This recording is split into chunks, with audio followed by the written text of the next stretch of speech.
Good morning, everybody. Welcome to our annual pre-retirement seminar. I'm Meg Cow, the Benefits and HR Manager, and I'm here with Sarah Getze. She's our Acting Treasurer and Benefits Officer.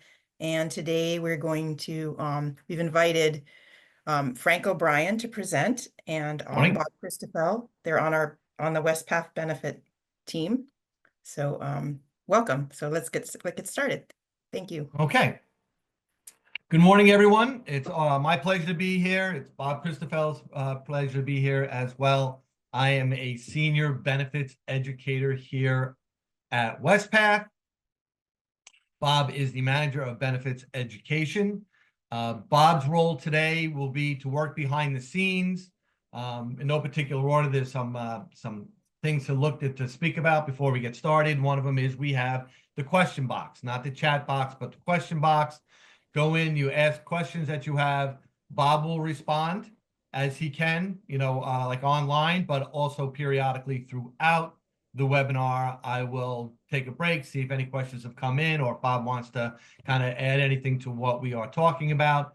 And certainly if I get on a roll and I have not done that, Bob will pop back in and say, hey, we got a couple of things that did come up. This webinar, this afternoon's, this whole program will be recorded. We're recording right now. What we will do is we'll take the big recording, and it'll take us a few business days to get it spliced down so that you're just going to get the segments. You'll get the Wespath retirement plans, you get the VIA benefits, Social Security, and what have you. So we'll have that provided back to Meg, who can then post, distribute, and so on. Traditionally, when we have one of these events, what we do about a week or two in advance is we get the enrollment list or the registration list. We run a job that generates clergy service records and retirement benefit projections. But due to changes that occurred at General Conference 2024, the Ministerial Pension Plan 65% with the second option of LSRI, Life Stage Retirement Income, and the upcoming Compass Plan, that benefit projection is under development. And we think we're close, but we don't want to set an expectation that it's going to be any day, any moment now. Bob and I are a part of the testing team, so we know we are moving in the right direction. What I will do at the time in which it is back in production, if you will, and we can use it, is I'll generate and either through US mail or through email provide for you that clergy service record and that benefit projection. So you'll see that subsequently. Each of you did receive an email from me that had the additional kit materials that get provided with the clergy service record and the projection. So information on the plans, the retirement checklist, information on the comprehensive protection plan, housing allowance worksheet, EY, LSRI. At Wespath, we love to give information to you. We love to provide information and education and communication services for you, which is what we're doing today, but certainly you have a lot of avenues and a lot of venues for you to do that as well. So I think I have handled all of the preliminary homework, and I will then, as I stumble around here a little bit, share my screen. Okay. And then come back here, slideshow from the beginning. Bob, can we see this? Not yet, Frank. Yeah, okay, give me a moment. Sometimes Zoom with the share can be a little bit.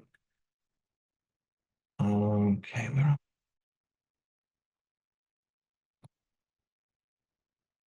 All right, just give me a moment. It's not showing there. Okay, there it is. Is it showing now, Bob?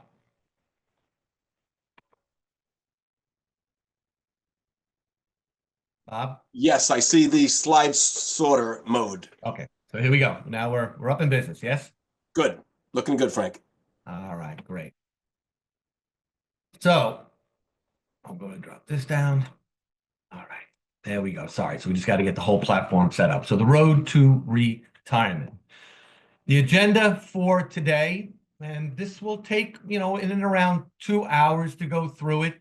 Again, take advantage of the question box, and Bob and I will continue to discuss certain things as we move through this morning. We're going to talk about retirement. We're going to talk about the 2025 retirement process. Now, for this presentation, even though it's a pre-retirement, so people may be in the retiree class for next year, or they may be a couple or few or many years away from retirement, we will use 2025 in our examples, our modeling, and some other information that we provide to you. So when you're seeing 2025, it just kind of gives us a part of a foundation to make this presentation as worthwhile as possible. We'll go through the retirement plans: Clergy Retirement Security Program, Ministerial Pension Plan, Pre-82, the UMPIP. We will touch on Compass. We don't have a great deal on Compass right now. Just one slide about contributions. I'll just touch on how distributions will work. But we are in the process of developing a communication and education strategy, process materials, and all, where more specific Compass information will be provided. We'll talk about life stage retirement income. It's the program where you're asking us to derive the amount of monthly installment payments for you from your account balances. And then there's going to be certain requirements around life stage retirement income that you'll be hearing about as well. We'll go through the housing allowance exclusion, death and disability benefits, or resources, and other areas that are not necessarily on the agenda, but are relevant and pertinent to today's presentation. Often going into retirement, people are considering and thinking retirement. Are they ready for retirement? Is now the right time to retire, or should I wait? And with all of these questions that we're going to present, there isn't any right or wrong answer. It's everybody's own particular situation. Some people like to continue to stay on in ministry or other work for a while, and other people are very much looking forward to going into that retirement appointment status. The question, are you ready? And again, there's various elements to answering the question, are you ready? But also, is your spouse ready? Is the spouse ready? Going into retirement appointment, it changes the dynamic of the household. The clergy person is around more often. There's opportunities to do different things, travel, move, all of that. With that, there's the question of, will I have enough income to go into retirement? And where will I live? Some clergy persons that we are aware of will stay in the local area where they are. It's their home. It's been their home, and maybe most of their family, as well as their friends, are there. But we often hear about the children and the grandchildren are elsewhere in the United States or even overseas every once in a while. And so the individual and spouse, will move. But we also know about situations where the family still may be over here, but the retirement home has already been purchased. And that is going to be the target of where those individuals will go. And then what will I do with my time? Some people go into retirement appointment as clergy and continue in pulpit supply and continue to work for a period of time. Some will not work at all. Some will go into an employment situation just to go out and socialize. Isn't necessarily for the point of bringing in the additional income, but it helps. But some people might want to do that. Other people have hobbies. Some people play golf, fish, photography. So, getting that feel for, hey, what am I going to be able to do? What am I going to want to do? Things maybe I don't have a lot of time to do now. What can I do with my time when I get into retirement? When we come back to thinking about the provisions for retirement, we look at the Book of Discipline and what kind of criteria do you have to hit your certain retirement thresholds. So the first one we have is normal retirement. Normal retirement is age 65 or 40 years of service. And or is the key word here. If you're age 61, 62, and you have 40 years of service, you can retire under the normal retirement provision. If you're 65, but maybe you kind of late into the ministry or late to the UMC, and you only have 15 to 20 years of service time, well, you're age 65, you can retire under the normal retirement provision. Then there is early retirement. Early retirement is age 62 or 30 years of service. Again, or being the key word here. If you're age 60 with 30 years of service, you can retire under the early retirement provision. If you're age 62 with 20 years, again, eligible for early retirement. But there is some considerations that you'll have to be made aware of, which we'll talk about as it relates to the benefit you're going to receive from the Clergy Retirement Security Program's defined benefit if you retire under the early retirement provision. And we'll review that with you. There is the mandatory retirement age of age 72, and there is a 20-year retirement provision. So you can go and retire, let's say you're age 55, 58, you have reached the 20 years of service rule, and you're going to move on to for whatever reason, to wherever you're going to go. You want to move on, you're going to go into the 20-year retirement rule under the Book of Discipline. The thing to be aware of at that time is, if you retire under the 20-year rule, you have to wait until you attain age 62 before you can get benefits from your employer-provided plans and accounts. Your personal investment plan, your UMPIP, that's your account. That is available to you to decide how you want to treat that if you go into the normal retirement provision. But here we would say most definitely talk to a financial advisor, EY Financial Planning Services, your tax preparer, because you want to make sure that you understand any tax consequences that can be involved in using your personal investment plan account. But again, for the employer side, you'll be waiting until you attain age 62 to start to request and receive those benefits. With the retirement process, again, there's a retirement checklist that was provided to you in the email that I sent, but there's a few things to highlight. One is you want to register for benefits access. Hopefully all of you have already registered for benefits access. Even if you don't use it all the time, go on there periodically. It is good to do so. Every once in a while, we may make a modification or two to the platform, but it's good to get into the practice, again, periodically, of looking at your accounts, your account balances, how you're invested, ensuring that your contributions are coming in the way you expect them to be coming in, and all of that. If you have not registered for benefit access, we really encourage you to do so, because when you are going to be retiring and we get your intends to retire date from the annual conference, you'll be making your benefit elections through benefit access. In very few circumstances will we still go with the form orientation towards making those requests. Primarily now, everything happens through benefits access. So if you are retiring next year, you haven't registered yet, please do. But again, hopefully all of you have already registered. It's a very simple process to do. There's like 4 screens. You just got to fill out who you are. We authenticate back to you through an email, text, or a text on your phone. That number, we're all familiar with that, the way that works now. Just do all that, and then you go ahead and you are registered for benefits access. Each time you actually access benefits access, we're still going to do that authentication. So we have that layer of security in place as well. You want to verify that all of your personal information is correct. You want to make sure that your date of birth is there correct, your social security number, your address. You just want to make sure everything is correct and clean as it relates to you. But also, if you're married, you want to do the same with your spouse's information. Some benefits are life and survivorship benefits, so we have to make sure that all of that information that relates to your spouse is correct as well for the benefits to operate as efficiently as they should. So again, name is spelled right, date of birth, social security number, the address, all of that. You want to make sure that is in good working order. You want to check that your clergy service record is correct.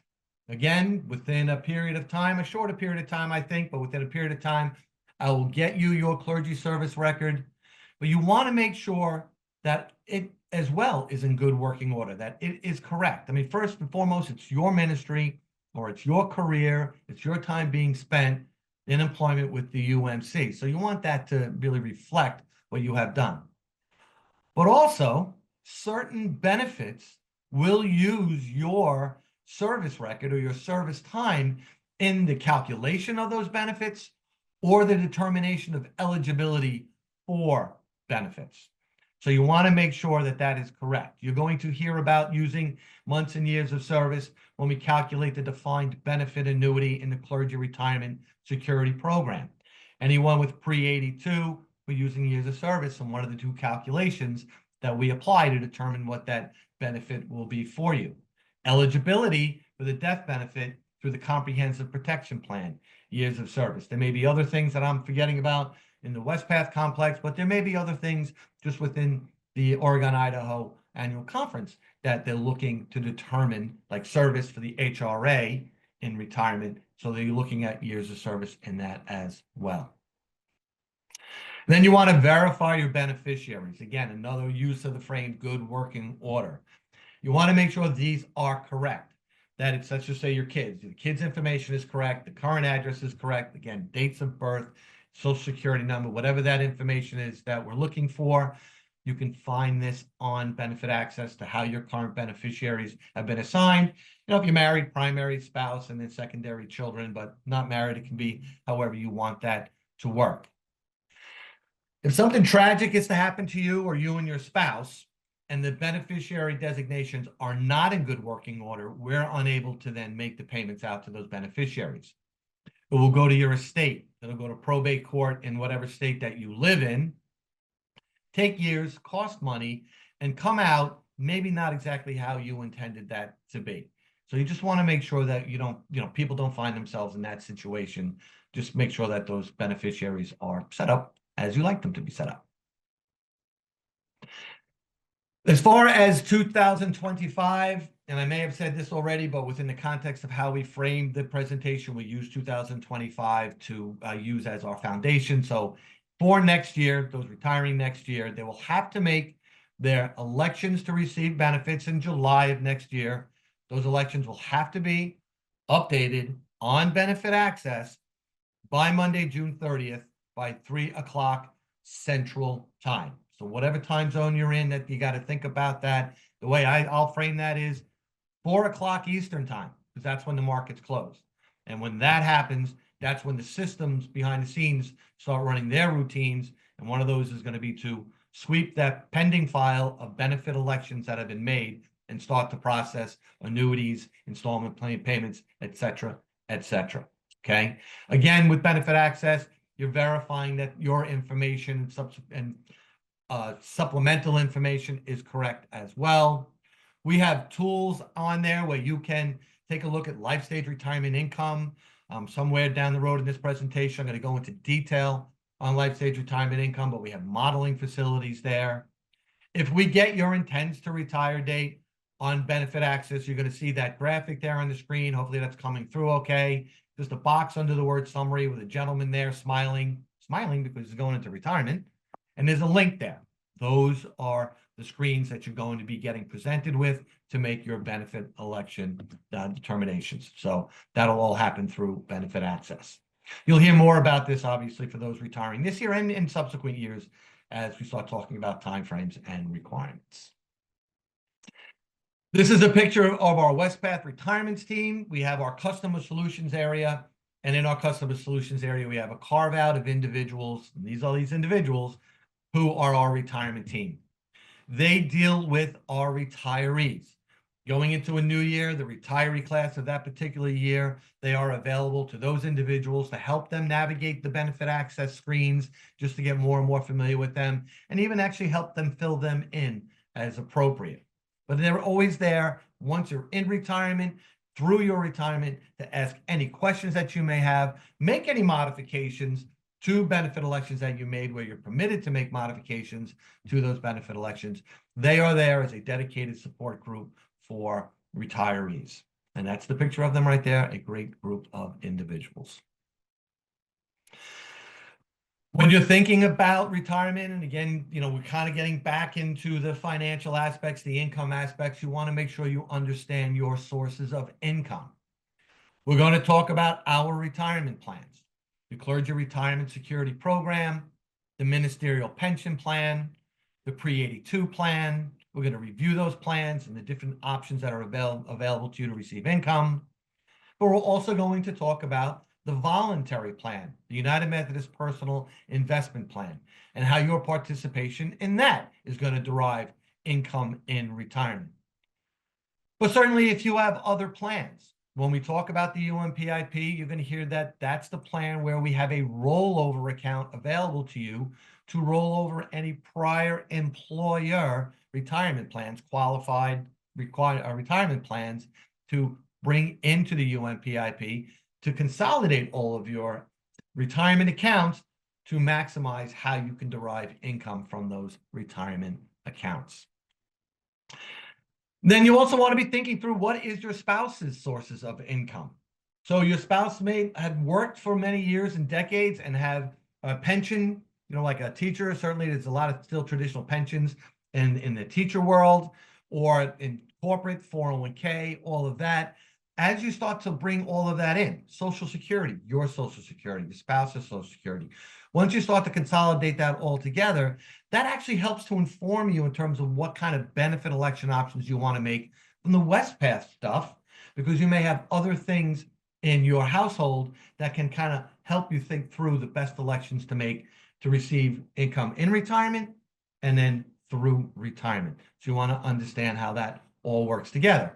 So this might be my first time to give a shout out for EY Financial Planning Services. They are our partner who provide comprehensive household financial planning guidance to all of us at Wespath. So you have material on them in that email, and we'll talk about them. And we have a couple of slides as we're coming out of the presentation later on. And then again, what about your Social Security? You want to look and see your Social Security? What does early Social Security look like? What's the amount of Social Security, estimate going to look like at your full retirement age, age 66 in 10 months or age 67, whatever the case may be. And then also how that account looks for your spouse. So have your spouse go in and take a look at the benefits that are going to come from there. And then you can see what the impact is of the benefits and how half of yours would apply to the spouse, and the amount of income that you would receive individually, and then when you make it comprehensive in your household. How do we do that as far as the Social Security income is concerned? Go to ssa.gov and create your own My Social Security account. If you have not done so already, many people have already done so. We no longer get the Social Security estimates in the mail on an annual basis. They have it down to just, I think, the year you turn 60, the year you turn maybe 62, and then maybe some other years after that. So people more and more are raising their hand when we ask, when we're in the same room together, how many have already created these ssa.gov account, and many people have. So we encourage you and your spouse to do so. This one, you want to give yourself more like 10 minutes. The BA registration is pretty straightforward. But here, because it is your Social Security account with your Social Security number, as you're going through the registration process, you're going to get a question. Hey, in 1985, which of these 4 homes did you live in? In 1995, which of these 4 cars did you own? And they have that information. And they always have a none of the above as kind of a throw-in. So you just want to make sure that you give yourself some quiet time. It's not a scary thing. It's just you want to make sure you go through that effectively.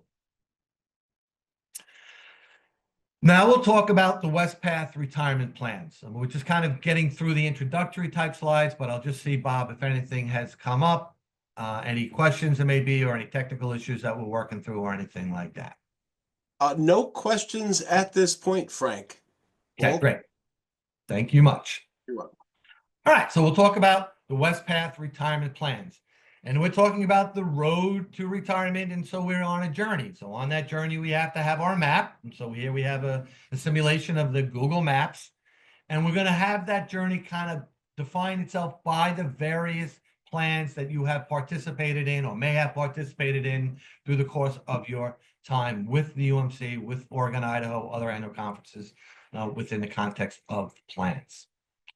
The first one that we are going to talk about is the current employer provided retirement plan, the CRSP or CRISP.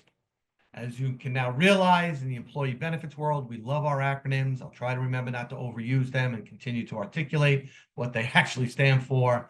But CRISP, CRSP, is the Current Employer Retirement Plan. This is a very interesting plan for Bob and I, who've been in this world, we can now say for decades. It's very interesting in that it's actually two retirement plans or two retirement arrangements in one. The primary one, the driver, is the defined benefit plan. It's a traditional pension. It's a formula benefit. You do not, it's not market dependent. And this is where we're going to talk about annuity elections and such like that. But there's also a defined contribution supplemental employer account that we're going to review, where it's an account balance where the employer is providing contributions to help supplement your retirement through the CRSP. So that initial one, the defined benefit, the monthly benefit, it is not a balance. If you look at your quarterly participant statement, you don't see any market value around a CRSP DB because it's not a market value there. It's not in the markets, right? It's a formula benefit. And what we do in the formula is we multiply three components together. The first is the denominational average compensation. I'm going to talk about a modification to that, but in general, it is looking at all full-time appointed clergy and adding up the compensation. What's the number of people that we looked at and coming up with the average compensation. And then there's a retirement factor. As you look at the Clergy Retirement Security Program and information on benefit access and other materials that you'll receive, your projection, what have you, you see two timeframes for that CRSP, 2007 to 2013, and then post-2013 or 1/1/2014 forward. When the CRSP first rolled out in 2007, this thing called a retirement factor in the formula was 1.25%. General Conference of 2012 reduced it to 1%. So that's why you see the two. And we're going to continue to illustrate and model along those lines. And then there is your credited service during that time period. So you have your full time period in the context of your ministry or employment or what have you. But when we look at your credited service, we're looking at it as it relates to that 2007 to 13 timeframe, post 2014 or 1/1/2014 timeframe. That's why you want to make sure that your service time is correct, because we're using that service time in the formula to calculate and derive the annuity benefit for you. So the denominational average compensation, again, it's putting everybody's compensation and deriving an average. For this year's retiree class, it was $78,292. For next year's retiree class, it's $80,297. But I'd like to share with you that as a result of General Conference, we have made a change to the calculation of this DAC on a year-over-year basis, where we are just going to increase it 2% per year ad infinitum, out into the future. 2% a year, 2% a year, 2% a year. Takes away the administrative burden of having to do all the calculations and accumulate all the data and all of that. But it's also a recognition of the broader activity in mainline denominational, in mainline Protestant denominations and Catholic, and the contraction that's happening there. Some of the activity that's happened in the last couple of years with this particular denomination. We don't want to find ourselves in a situation where all of a sudden that average starts to come back down.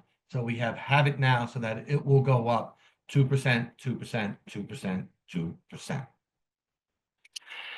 We have the retirement factor of 1.25%. Again, when the plan first rolled out in 2007 through 2013, General Conference of 2012's decision was effective 1/1/2014.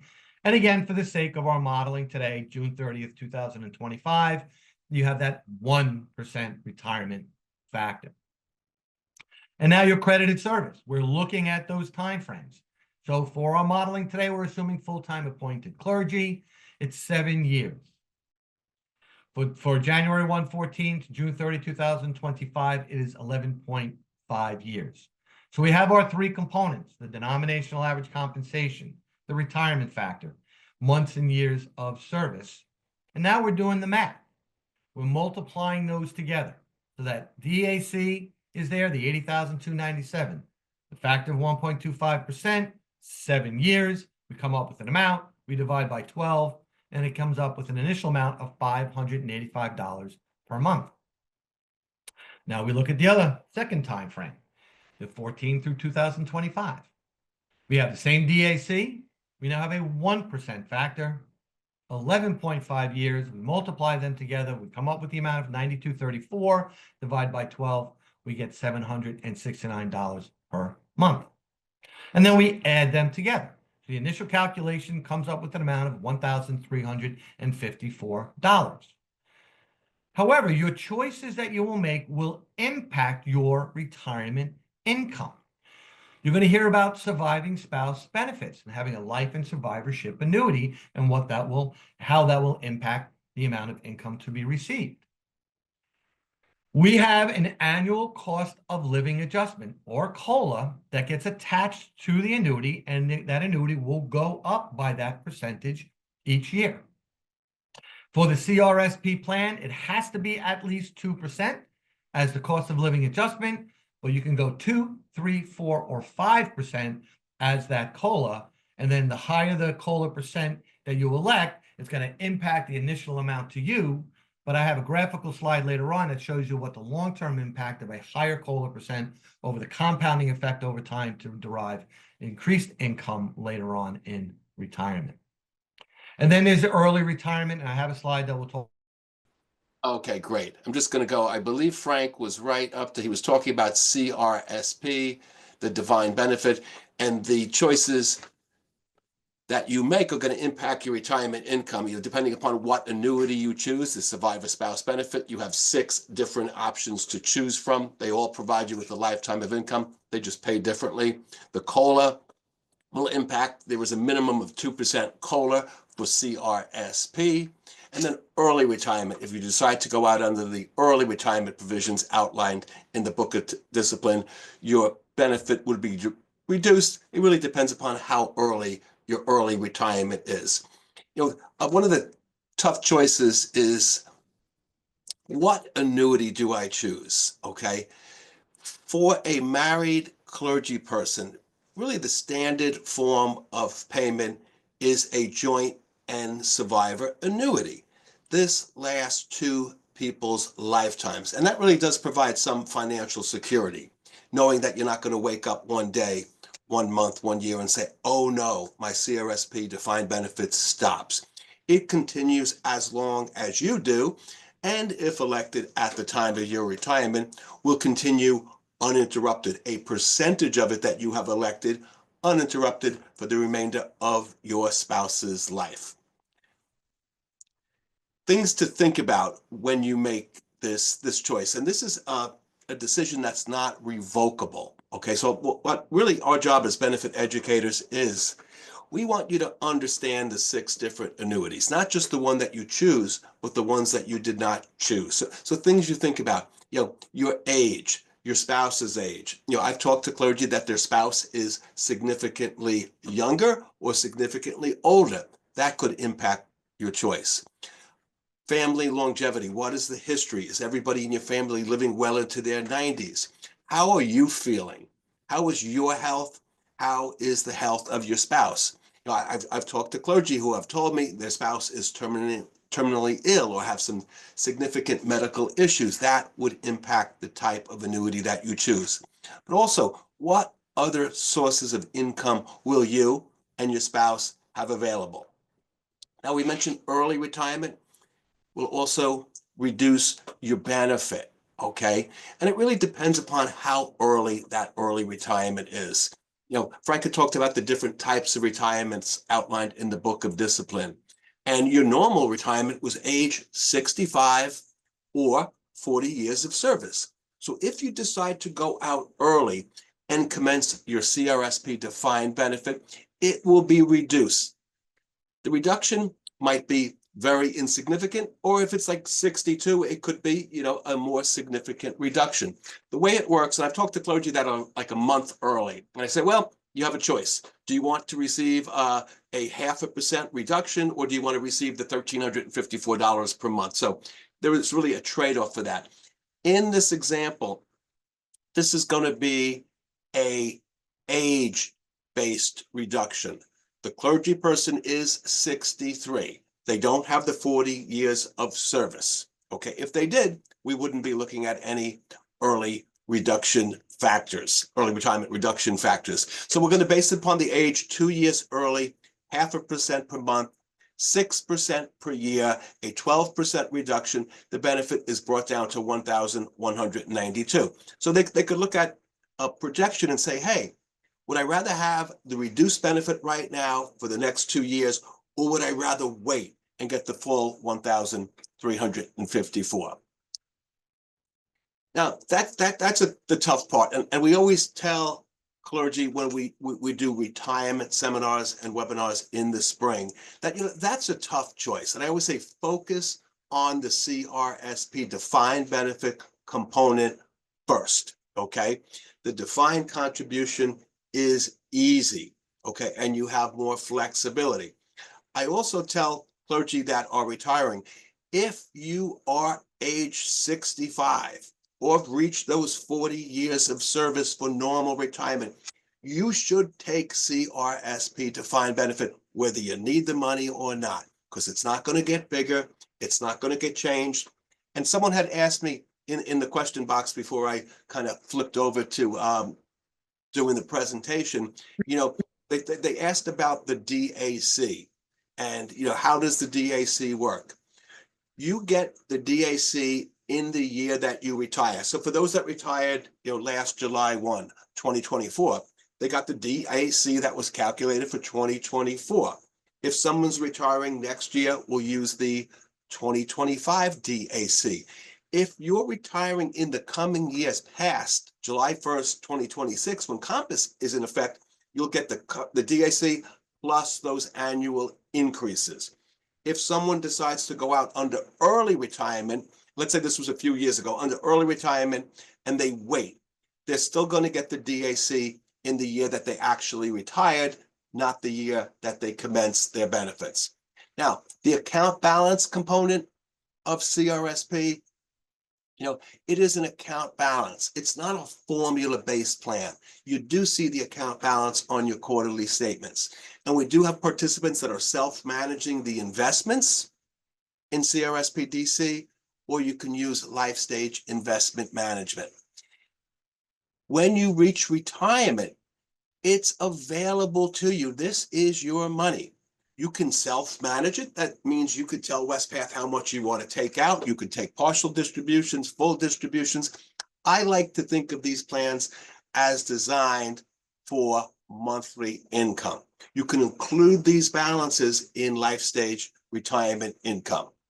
You can roll over this money directly into UMPIP, just consolidate it, and you really don't need to do anything with this money until you reach the required minimum distribution age. And for everyone here, likely that's going to be 73. For some of us, it's not going to be until age 75. And you might be thinking, well, Bob, I'm going to be well into it way before required minimum distribution age. Wespath will always follow that and notify you of when you need to start to take out distributions from these defined contribution plans. In the event you pass away, any remaining balances don't disappear. They would go to your designated beneficiaries. I know Frank had alluded to beneficiaries are so important to designate a primary and sole beneficiary. Often that's going to be a spouse. And you can also list contingent or secondary beneficiaries in the event that something happens to both you and your spouse at the same time. Let's move forward, and I'm just going to do double duty here and just check the question box to see if anything else came in. I had started to type that answer to the question, does the denominational average compensation lock in with the retirement year or change each year? It locks in with that year that you retire. So early retirement is going to lock in even if you don't commence your benefit. You're going to get the DAC in the year that you retired. So please keep typing in any questions as we go forward. Can you all still see the slides okay?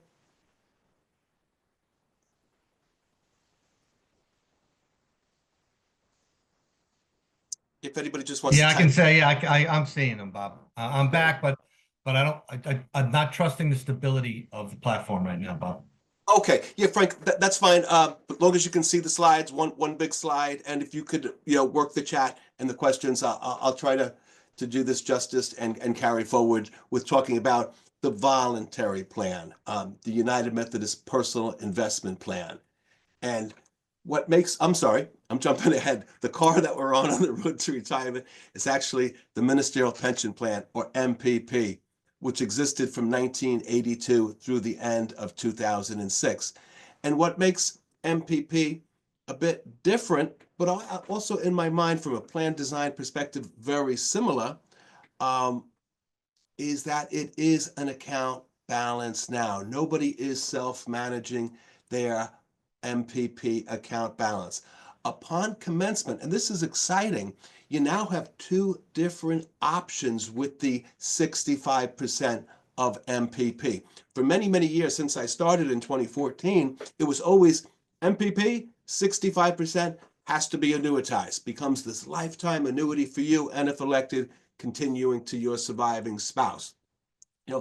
At General Conference in May, and we've been waiting for this, it passed. And I wasn't surprised that it passed because clergy have been asking for additional flexibility with that 65% of MPP. So Wespath does listen. We had to wait for General Conference. It had to pass, which it did handily, and we implemented it, I think, very quickly. It was available for this past July 1 retiring class. So 65% of MPP is still going to provide a lifetime of income, but there's two different ways to do that.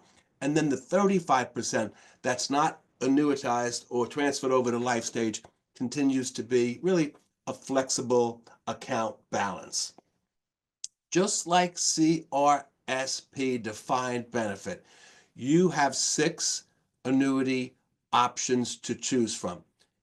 And there's no bad choices. There's just different choices. And I want to make clear that, the annuity option you choose, if you have both MPP and CRSP, the annuity option that you choose for MPP doesn't have to be the same exact annuity type that you choose for CRSP. They could be different. You could choose your life in 101, life in 70 in the other one. And that also goes to the COLA options. You could choose or remain with the 2% default COLA with CRSP and choose 3% in MPP. And that's what I like about when you go to the portal to make your retirement elections at some point. You can see right before your eyes the impact of a higher or a lower COLA. As a matter of fact, MPP allows you an additional option, a 0% COLA. And you might be thinking, well, who among us doesn't want an increase in our benefit every year? Let me explain in a little bit when we get to COLA. But with that 65% under option 1, okay, and I did a consultation yesterday, and I was explaining to the clergy participant that, 65% of your balance goes away, but it becomes this lifetime annuity for you and, if elected, your spouse. And when we say annuity here, we're just talking about a series of monthly payments that you can't outlive, and actually, as I mentioned, can last 2 lifetimes. Option number 2, brand new option, General Conference approved, is use that 65% to fund a one-time, not revocable transfer to fund life stage retirement income. It's going to be managed by Life Stage Investment Management, and you're going to be paid out in monthly installments with the intent to have an annual increase in those installments so that those balances last your lifetime. And that's really a great feature of LSRI. We call it Life Stage Retirement Income. It's the Goldilocks approach. It wants to prevent 2 tendencies: taking out your money too fast, not good, but also taking it out too slow is not good. And then that 35%, regardless of what you do with the 65%, okay, that 35% is going to continue to be exactly 35% of your account balance at the time of your commencement, will continue to be an account balance. What I see most often is the participant will simply roll that over directly into UMPIP. a consolidation of those account balances. So this really just summarizes, with the 65 monthly annuity lasting your lifetime, you live to be 103, you get it, or that transfer to life stage, and then that flexibility with that 35% account balance. Now, I'm going to show you an example of the MPP annuity. And I don't want anybody to write down these numbers and say, hey, that's great, that's what I'm going to get. Okay, this is just an example, but I'll tell you a little bit about the clergy person. 65, normal retirement. Spouse, 65. What's the balance, Bob? $400,000 exactly is in MPP. Not an uncommon balance, by the way, as you might know. What's the COLA? Well, in this example, they're going to go for the 2%, really the default COLA. And then you see, this is a married clergy person. So at first, we'll look at really what's considered the standard form of payment for a married clergy person is called a joint and survivor annuity, sometimes referred to as a life and survivor annuity. So you see that word in the annuity type, life, life, life. That's the lifetime of the participant. Upon them passing away, you'll see a percentage. That's the amount that will continue uninterrupted to the surviving spouse, 70, 85, or 100% of whatever that benefit has grown to with the COLAs. So if you're looking at these numbers here, and if you're like me, you say, well, Bob, just tell me what the highest dollar amount is. Well, on this graph, or this chart, I should say, is 1,235. So let's start with that one. It is the annuity type life and 70%. So you start off with 1,235. Every year it goes up with the COLA. You pass away, your spouse will get 70% of that amount. And so you could look at that amount and say, hey, that's not going to be enough. Let me also consider the life and 85% annuity type. And you'll notice quickly two things happen. The amount initially payable to you goes down, but a higher amount, a higher percentage now will continue uninterrupted to the surviving spouse. The third one you should also look at is the life and 100%. Again, the amount initially payable to you will decline, but now 100%, the same amount, what it has grown to, will continue uninterrupted to your surviving spouse. So those are the first, joint and survivor annuities. The next three, we call them SLAs, or single life annuity options. And you might look at these and say, hey, what makes these different? Well, there's only one column there. That's right, single life annuity. And these numbers are higher. They're higher. Why? Well, it's only providing a benefit for one person's lifetime. And we just don't know how long that's going to be. These three are really the standard form of payment for a single clergy person, but very much an optional form of payment for a married clergy person. And if you're married and choose a single life annuity option, your spouse would need to be aware of that. And not just aware, they would need to agree, consent, and waive their right to receive such a survivor benefit that they are entitled to. So they have to sign and get notarized a waiver understanding. And sometimes, like I mentioned earlier, the circumstances which was true. If your spouse, like the consultation I did with this clergy person, he told me his spouse was terminally ill and he was not aware of the single life annuity options. So he was thinking of getting the waiver, hoping that the spouse survives and lives and recovers, but kind of hedging the bet by getting them both, while they're both still alive, a higher monthly benefit. So if you look at the first one, that's the highest amount. And in my mind, there's not a big spread between the three of these single life annuities. There just isn't, not life-changing. So there's really not much risk with taking one of the 5 or 10-year options. I'll explain that. The highest one is the straight single life annuity option, $13.95. You live 33 years in retirement, good for you. You continue to get your payments with the COLA. Same happens though if you live 3 months in retirement and you die. Payments cease under the single life annuity option. The 5 or 10-year certain, I like to call it 5 or 10-year guarantee, same thing. It guarantees that payments will be made by Wespath for at least the 5 or 10-year guaranteed period and hopefully beyond. So quick example, I picked the 5-year guarantee. I got just a little bit less in this example, about $9 less a month, not a big deal. And I lived 23 years in retirement. Good for me. I outlived the 5-year guaranteed term. It stops. Let's say I picked I want to guarantee payments for 10 years, okay? And I die in 7 years. Wait a minute. The 10-year guarantee term's not up. Who's going to get the payments only for the remainder, 36 months or 3 years? Well, that could be whoever you have designated, including a spouse that waived their right to receive a joint survivor benefit. Okay, if that person you have designated upon retirement predeceases you, guarantee means guarantee. You would simply designate someone else. And that someone can be anyone. It could be boyfriend, girlfriend, mom, dad, brother, sister, neighbor, friend, church, because it's not going to be an indefinite amount of payments. So you have some flexibility there.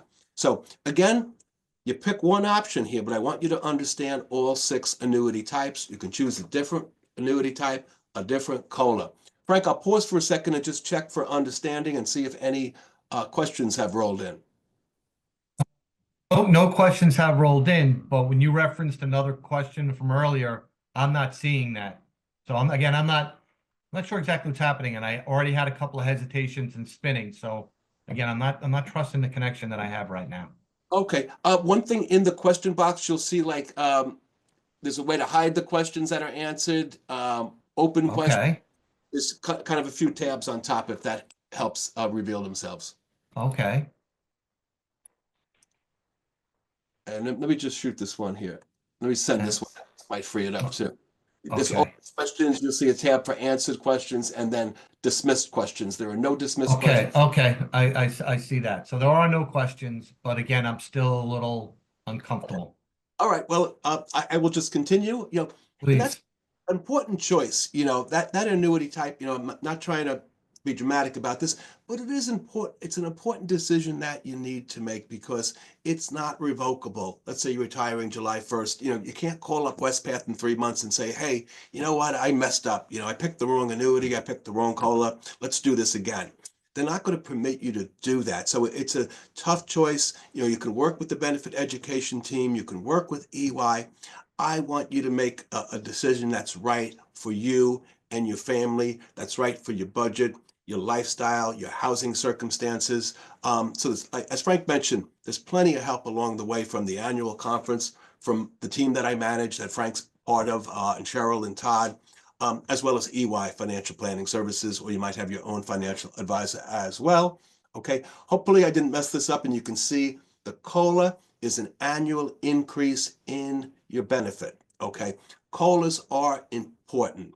Okay, COLA, cost of living adjustment. And I have seen pension plans in my long retirement career. I have seen pension plans that don't have a COLA. That's not good. We all of us are well aware of the painful impact of inflation. So plan designs that have a COLA built into them, I think are better designed because we all know by now that $1,000 a month today is not the same as $1,000 a month 5 or certainly 10 years from now, or it seems like 10 days from now. It's not the same. So the COLA is also an important decision. I mentioned in MPP, you can choose a 0% COLA. The default when you go into Benefit Access, the retirement portal, is going to be pre-checked for 2%. Doesn't mean you have to stick with that. You can choose the 2, 3, 4. You can go as high as 5. And my observation has been, and it's just an observation, this year and last year, I've seen clergy move off that 2%. Why? Because of their concern with inflation. Now, the question becomes, why doesn't everybody just choose a 5% COLA? Who among us wouldn't want a 5% annual compounded increase? Well, the fact is that the COLA amount that you choose will impact your initial benefit amount. And here's how. Let's just kind of plot on this graph the 5 different COLAs. And the first one is your default, that purple line, slow and steady 2% compounded increase until you and your spouse pass away. Continues, okay? So that's nice. It goes up, okay? Now the 5% COLA That's a significant compounded annual increase. That will bring your initial benefit down. But every year now it's going up 5%. You're clawing back every year. You're going to reach a point where you cross over. And even though you started out with the lowest possible benefit amount, you could easily, with longevity, end up with the highest amount. This would be a lot easier if you could tell Wespath, if you knew this, the exact date you think you're going to die and the exact date your spouse is going to die. It would be easier to make this decision. But again, think about those things like health, age of your spouse, health of your spouse, other considerations, what other types of retirement income. And then on MPP, we talked about a 0% COLA. And here's an interesting thing. A 0% COLA will increase, only for MPP, will increase your benefit. And sometimes I've seen $100, $200 or more a month increase, but your benefit's going to be flat.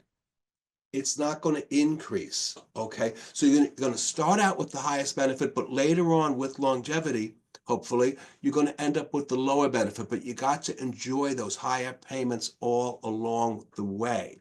And why? I will share with you what I've been told. Hey, Bob, I'm going to choose that 0% COLA just in MPP. Here's why. I'm waiting. I'm waiting for something else to come. Well, what is that, Reverend? Well, I'm waiting for Social Security. I'm going to delay Social Security for a while. I'm waiting for an inheritance.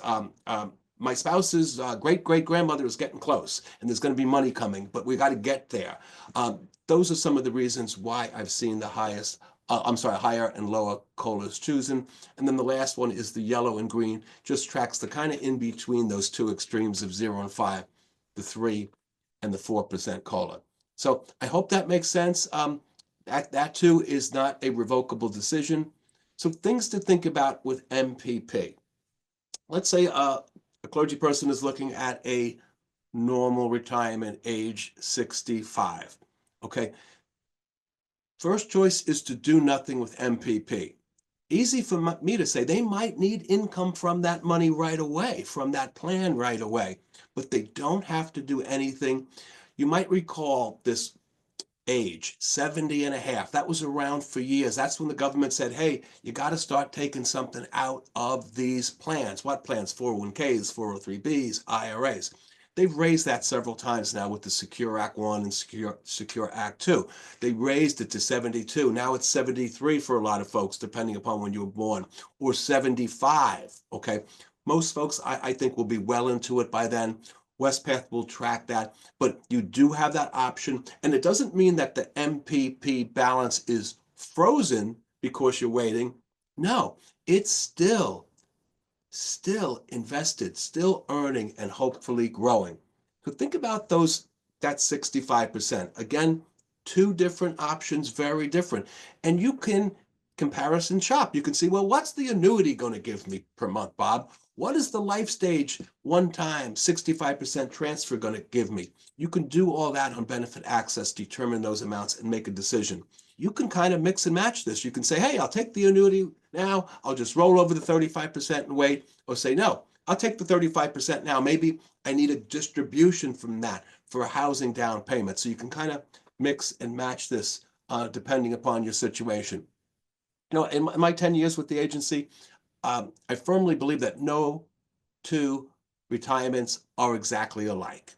Every situation is different financially, emotionally, housing, budget, lifestyle. So it's good to have some flexibility here because it's really not one size fits all. And then other flexible distribution options with that 35%, including rolling it into UMPIP, taking a partial distribution, taking a full distribution, or full disclosure, rolling that 35% out of Wespath. We want to be careful with that, and I'll explain more about that. Certainly you're free to do that, but there are some tax consequences that you need to be aware of. So what is next up on our road to retirement? Oh, the pre-82 plan. Now, I'm not sure if we have any pre-82 eligible folks on this webinar. I'll go through it quickly. It's amazing to me, and Frank, that we still have every retirement season folks that will be receiving a pre-82 benefit. And, I just bless them and thank them for their long service and ministry to the UMC. And what we do with the pre-82 plan, it's kind of straightforward. It is a lifetime benefit. And if the clergy person is married, it will continue uninterrupted to their surviving spouse. We calculate the benefit 2 different ways. It's all fair and square. And we will always give the pre-82 participant the greater of the 2 calculations. Okay, it could be just a straight formula benefit, past service rate, multiplied by years and months of service, or we would use the defined benefit service money, annuitize, what that balance has grown to annuitize, and whichever one is greater, we will provide to that clergy person. There it is, the account balance converted to a lifetime annuity. And if we do use the DBSM converted to an annuity, we will continue to monitor your annual conference's past service rate. The day could come, potentially, it might not, where with increases to the PSR, that the formula benefit would be greater than the DBSM. We'll notify you and then simply just switch you over. And this is just an example of the 2 calculations, the DBSM based upon a $75,000 balance and the formula benefit based upon your conference, Oregon, Idaho's conference PSR, which, as you might recall, is usually voted on at annual conferences. Sometimes you see an increase in that amount. So what we're going to do here, we've done the calculation, 175, 175, 120. What should we do? Do we call you up and ask which one you want? No, we'll just automatically send you the higher one, and then we'll just monitor the PSR going forward. There's not a lot of annuity options here with a pre-82 lifetime benefit. If you're a single clergy person, single life annuity option only, no 5 or 10-year guarantee. If you are a married clergy person at the time of your retirement, okay, not a spouse you obtained in retirement, not a new spouse if you get divorced, nothing like that. It's the spouse at the time of your Episcopal appointment and retirement. Your conference, and each conference sets a survivor spouse annuity type. For you, it's life and 70% in your pre-82 benefit. Now the road to retirement continues to the voluntary plan. I am not clergy. Frank is not clergy. We both, though, are in this plan. United Methodist Personal Investment Plan. Many general agencies sponsor UMPIP, including Wespath. Again, this is an important plan. Even though it's voluntary, I would urge anybody, clergy or lay, that have access to UMPIP to seriously consider participating. It is and can be a significant source of additional retirement income later on. The retirement income really comes from different places. Okay, we used to years ago talk about a 3-legged stool, and I actually have a picture of a wooden 3-legged stool. Now it's more complex than that. You might have a 5-legged stool, a 6-legged stool, plus your spouse 7 or 8-legged stool, and you want to have a lot of legs and strength in those legs, and all the same height, or maybe some a little bit longer, but none of them wobbly. And this could be one of those legs. With this plan, you're making contributions now, okay? And depending upon how that money comes out of your paycheck will depend upon how it's going to be treated later on when you take it out. So this is a defined contribution 403B plan. The only way to get money in to UMPIP is through automatic payroll deduction. The government sets a limit every year, and it's high, and often it goes up every year, the limit that you could contribute, and then even a higher limit if you are or will be over the age of 50 in that particular tax year. These are the limits right now, and I always tell participants, clergy and lay, be in this plan. Okay, be in it for what you reasonably can afford. Okay, couple of questions I always kind of will ask, you should know if you're in the plan or not. You should know if something is coming out of your paycheck. You should know approximately what your balance is. I'm not saying you got to check benefit access every day, but you should be able to tell me, hey, Bob, I'm in UMPIP. I'm doing 3%. I'm doing it on a before tax basis, okay? And my balance is approximately $52,000. And Bob, I'm using Life Stage Investment Management. Or Bob, hey, no, I am self-managing my own account. I understand the investments. I understand my goals. I'm self-managing. So the limits are high. For those under age 50, it's $23,000. That's a lot of money. Again, put in what you can afford. If you haven't increased this in many, many years, maybe consider increasing, okay? You are allowed to change this. And this, I stress because often I've heard clergy tell me, Bob, they told me I couldn't change this until next year or next birthday or next appointment. Not true. You can change your contribution, not just the amount, but how is it coming out of your paycheck at any time. If you've reached or will reach the age of 50 in 2024, and you've maxed out on what I'll call the regular contributions to 23, you can, if you want, put in additional catch-up contributions up to an additional $7,500 for a total of $30,500. That's high. Now, it's not uncommon for me to see a clergy person late in their ministry getting closer to the finish line on the road to retirement, or really the beginning line too, you could look at that. And they're really, really putting in significant money. And I'll ask why. Why are you doing that? I see you putting in 30,500 or 26,000, whatever, big numbers. And often they'll say, well, Bob, I'm in the home stretch here on the road to retirement.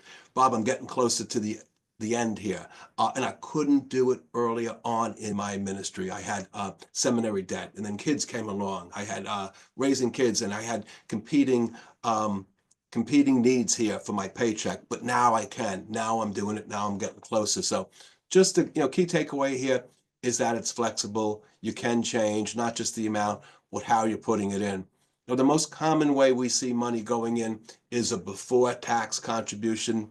I think it's about 8 years ago now, Roth contributions were added. So those are the two most common.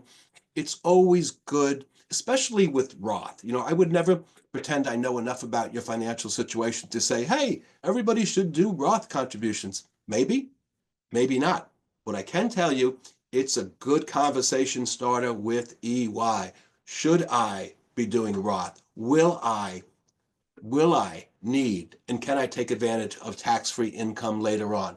So real quick, before tax, what you're doing here is reducing your taxable income. You're holding everybody else off that's lined up for a bit of your paycheck, and you're saying, wait, you're going to be selfish for one moment. You're going to say, hey, I'm going to pay myself first. I'm going to put this money in the 403B plan. Then everybody else can have what's left. Okay, so you're reducing your taxable income. It's growing for you year after year after year, tax deferred. And what does that mean? It means that any income or interest you earn on your investments, any capital gains, any growth you experience on your investments, you are not required to pay taxes. You will not get a 1099 div form every year saying, hey, you made, like I get it from my bank, and I don't have a lot of money in there. Citibank, they'll send me out a 1099 in January. Happy New Year, Bob. Here's your 1099. You made $6 in interest last year. Don't forget to include it when you file your taxes. You could experience hundreds, thousands of dollars in earnings, in growth in your investments, and you're not required to pay taxes on that. It becomes taxable when you take it out later on in retirement. Usually, not always, you're in a lower tax bracket, so it really can be very advantageous for you.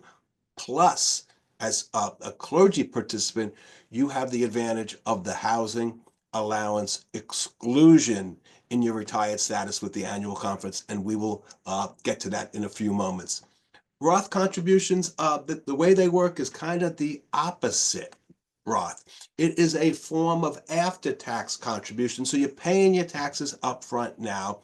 It's growing for your tax deferred, and when the time comes when you take it out, if it is a qualified distribution, it's tax-free. Wow. Wow, think about that. Tax-free income later on, years and years of tax-deferred growth. And that's really, the earnings could be significant, especially for a younger person that's been in the plan for a long time. What does it take to be qualified? Well, a couple of things have to be in place. You got to be 59 and a half, okay? The first contribution, but not every contribution had to be made at least 5 tax years prior to the distribution. That goes quick. Also, in the event that you die or become disabled, it would be a qualifying event. So something to consider, something to discuss with EY.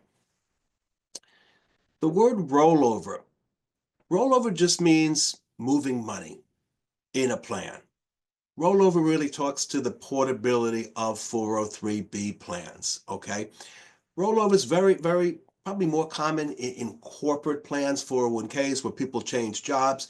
And a rollover just means moving money from one plan to another plan. Maybe you're a second career or late to ministry. You had a previous employer's plan. Most plans, including this one, accept direct rollovers, just from one financial institution to another. Okay, it's not a taxable event.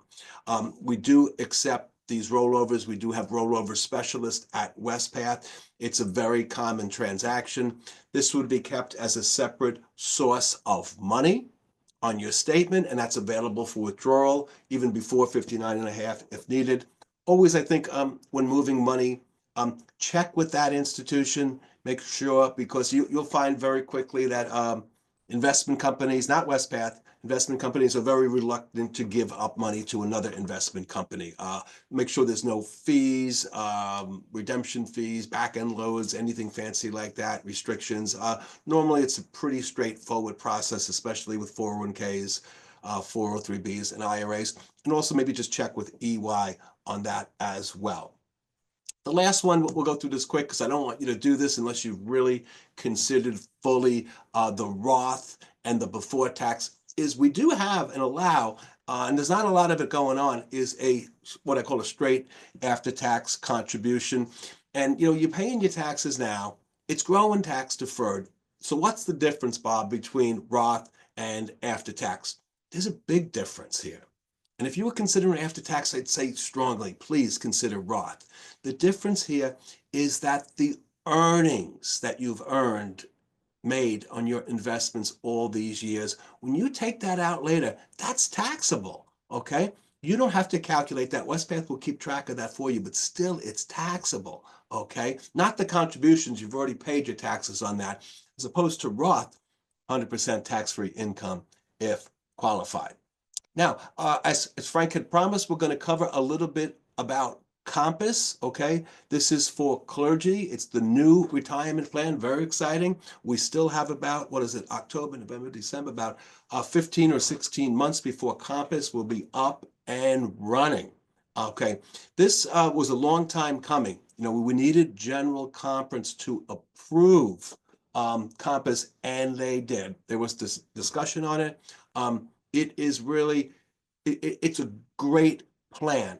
It's just a different plan than CRSP. A couple of things, and there will be a lot of information coming your way on Compass. I promise you that.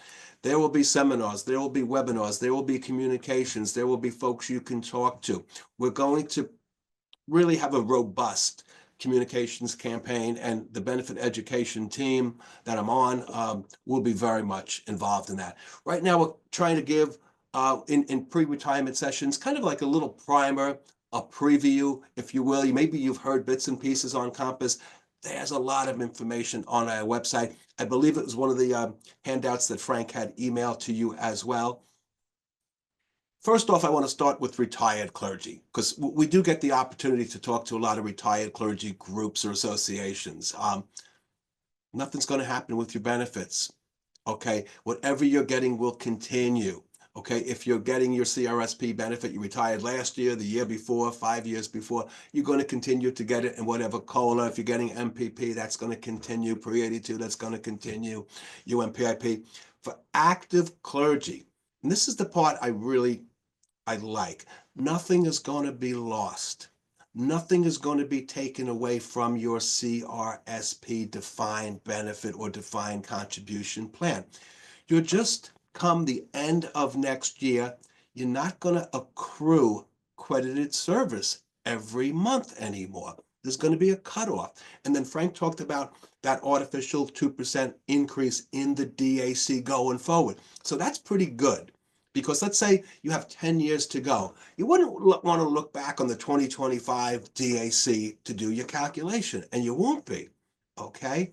So if you are on benefit access, and we'll talk about that in a little bit, hopefully you've registered, you do see an accrued benefit in benefit access, and every month that's going to go up. So between now and the end of next year, you can make a check mark on the calendar. Hey, my pension just went up because of that calculation we talked about. One of the three components Frank went into. I talked about the DAC, a factor of 1.25%, and years and months. Everything counts of credited service. So that's good news about what doesn't change.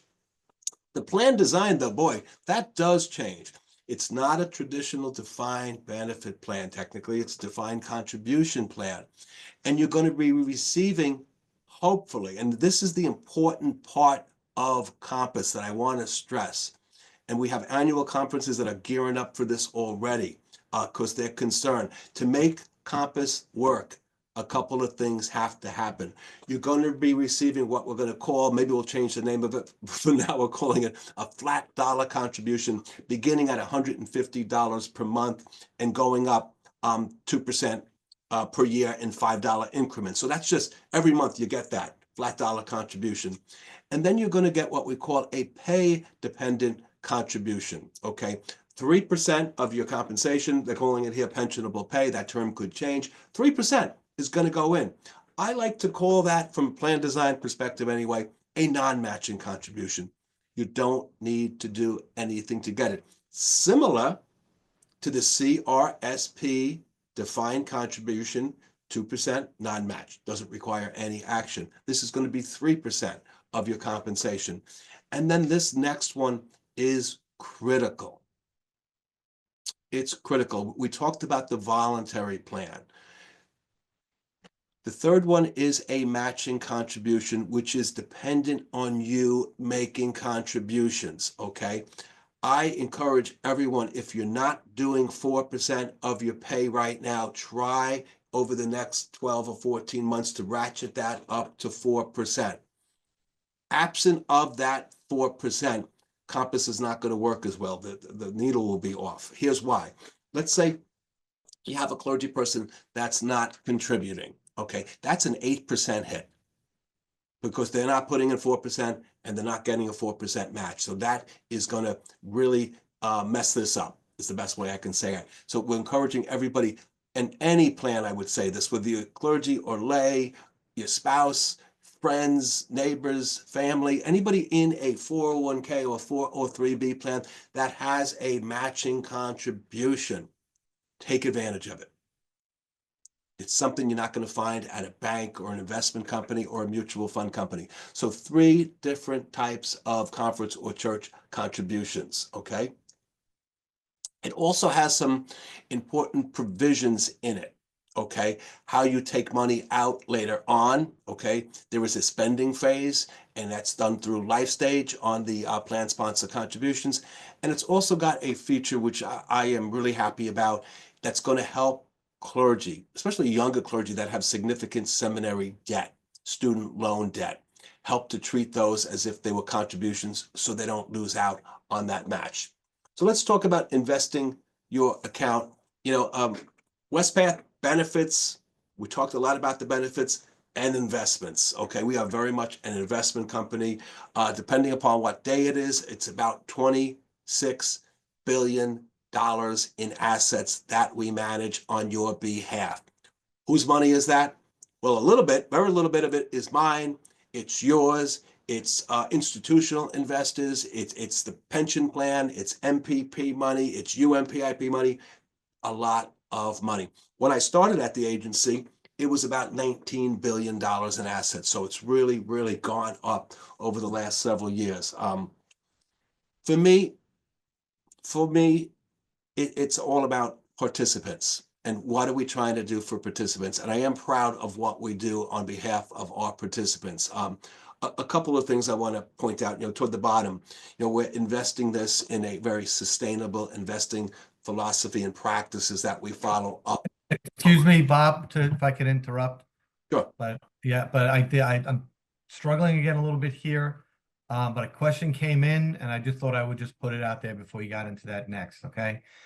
Question is, pensionable pay is base compensation plus 35% of housing allowance, and should that be parsonage? The pensionable pay is your cash compensation plus the full part, 35% of the parsonage allowance and any other housing allowance that you also may have. So it's like a total compensation type of concept. It's your cash compensation. We changed it through general conference from 25% of your parsonage to 35% of the parsonage. And then sometimes there's still an additional amount that could be housing allowance that would also be a part of the overall calculation of pensionable pay. Yeah, and that's a significant change there, bringing it up to 35% more realistic. So, yep, exactly right. Thank you, Frank. So getting back to investing with Wespath and how we try to help participants. I like the style and philosophy. I like the ethical exclusions, things that we won't touch, things that we won't invest in. Diversified investment options, a full lineup of investment funds, everything from conservative to moderate to more aggressive ways to invest your money. We're not just trying to do this in a socially responsible, good way, but also we have a fiduciary responsibility to you to try to provide you with good, competitive investment rates of return over long periods of time. And we provide this with what I think are very low and competitive expense ratios. There are no sales charges. Sometimes they're called loads, front-end loads, back-end loads. There's no commissions on investing that you pay. Also, what's very meaningful to me and has been very helpful to me personally over the years is meaningful services like life stage investment management. Not everybody has that. The industry has changed from when I started, 35 years ago, where everyone was getting out of the defined benefit pension business long ago. And they said, we're going to switch. We're going to pivot to 401k plans. Here they are. They're important. Figure out how to invest the money. And that was a challenge for a lot of participants not understanding the investments, being afraid to make a mistake. Services like LifeStage have helped. 80% of our folks are enrolled in LifeStage investment management, and we still have a high percentage of utilization for the no direct cost financial planning services through EY. So a lot of good things going on at Wespath. I'm just going to walk you through briefly the investment lineup. And you might be thinking, well, why, Bob? Why are you talking about this? It's important, whether you're self-managing or using LifeStage. These are our funds. This is our lineup. If you're self-managing, you're choosing among these funds. If you're in LifeStage, LifeStage is choosing an asset allocation for you based upon your LifeStage profile. And I'll go through them briefly in a very specific order, however, from conservative to moderate to more aggressive. And I'm only going to tell you 2, maybe 3 things about each fund real quick. What's the category? What is the goal? And then what security will it invest in to achieve that goal? And maybe if I can think of something interesting to throw out about the fund, I will. So on the slide, you'll see broad and purple or green, a broad category. Short-term income, or often referred to as capital preservation category. And just by those words, capital preservation, short-term income, what do you think the goal is? Safety. Preserve your capital, protect your principal. The fund is called Stable Value Fund. That tells you something. It doesn't fluctuate in value. It's designed to provide you with monthly income. It is really a very low risk fixed income bond fund. Pays you monthly interest. And whenever you hear income describing an investment, think about your paycheck. Your paycheck is called income. A fund that has income as a goal is doing just that, paying you regularly on a monthly basis. The next category, often called fixed income or bond funds, invest in a very particular type of security called a bond. Okay, stocks and bonds are both traded every day in the aftermarket. Okay, bonds are considered to be debt securities. Stocks are considered to be equity. You buy a stock, you own a little bit of that company. Stocks are considered equity or growth securities. Bonds are debt securities. You buy a bond from the government, a corporation, a municipality. You're lending them money. Okay, and because you lent them money, they're paying you back interest and then the value of the bond when it becomes mature. So even within that category, we can say you have conservative, moderate, and more aggressive ways to achieve income through bond securities. The Inflation Protection Fund invests in something called TIPS or TIPS, Treasury Inflation Protected Securities, which really provide you with a good hedge against inflation. You might see this come up in your life stage asset allocation. The Fixed Income Fund is a massive bond fund. It doesn't go out and buy one bond and say, okay, we're done. It's got billions of dollars worth of government bonds, corporate bonds, government agency bonds, municipal bonds, a very big, and they're all throwing off monthly income that gets passed along to you. The third one, the more aggressive of the bond funds, is the extended term fixed income fund. So the name tells you a little bit about it. You know it's a bond fund. Extended term means these are bonds, fixed income securities, debt securities with longer, what we call durations to maturity. Okay, those bonds pay higher rates of interest. What's the trade-off for that higher level of income you can expect? Well, it's going to be a bit more volatile, a bit more fluctuations. That's the trade-off in bond funds as opposed to a capital preservation. Now, the next one, commonly referred to as growth and income category, also called balance. Think of the scales of justice, a balance between two different goals: stocks for growth and bonds for income. MAF, multiple asset fund, is interesting. Life stage is not going to choose this for you. If you're self-managing, you can choose it, and your work is done.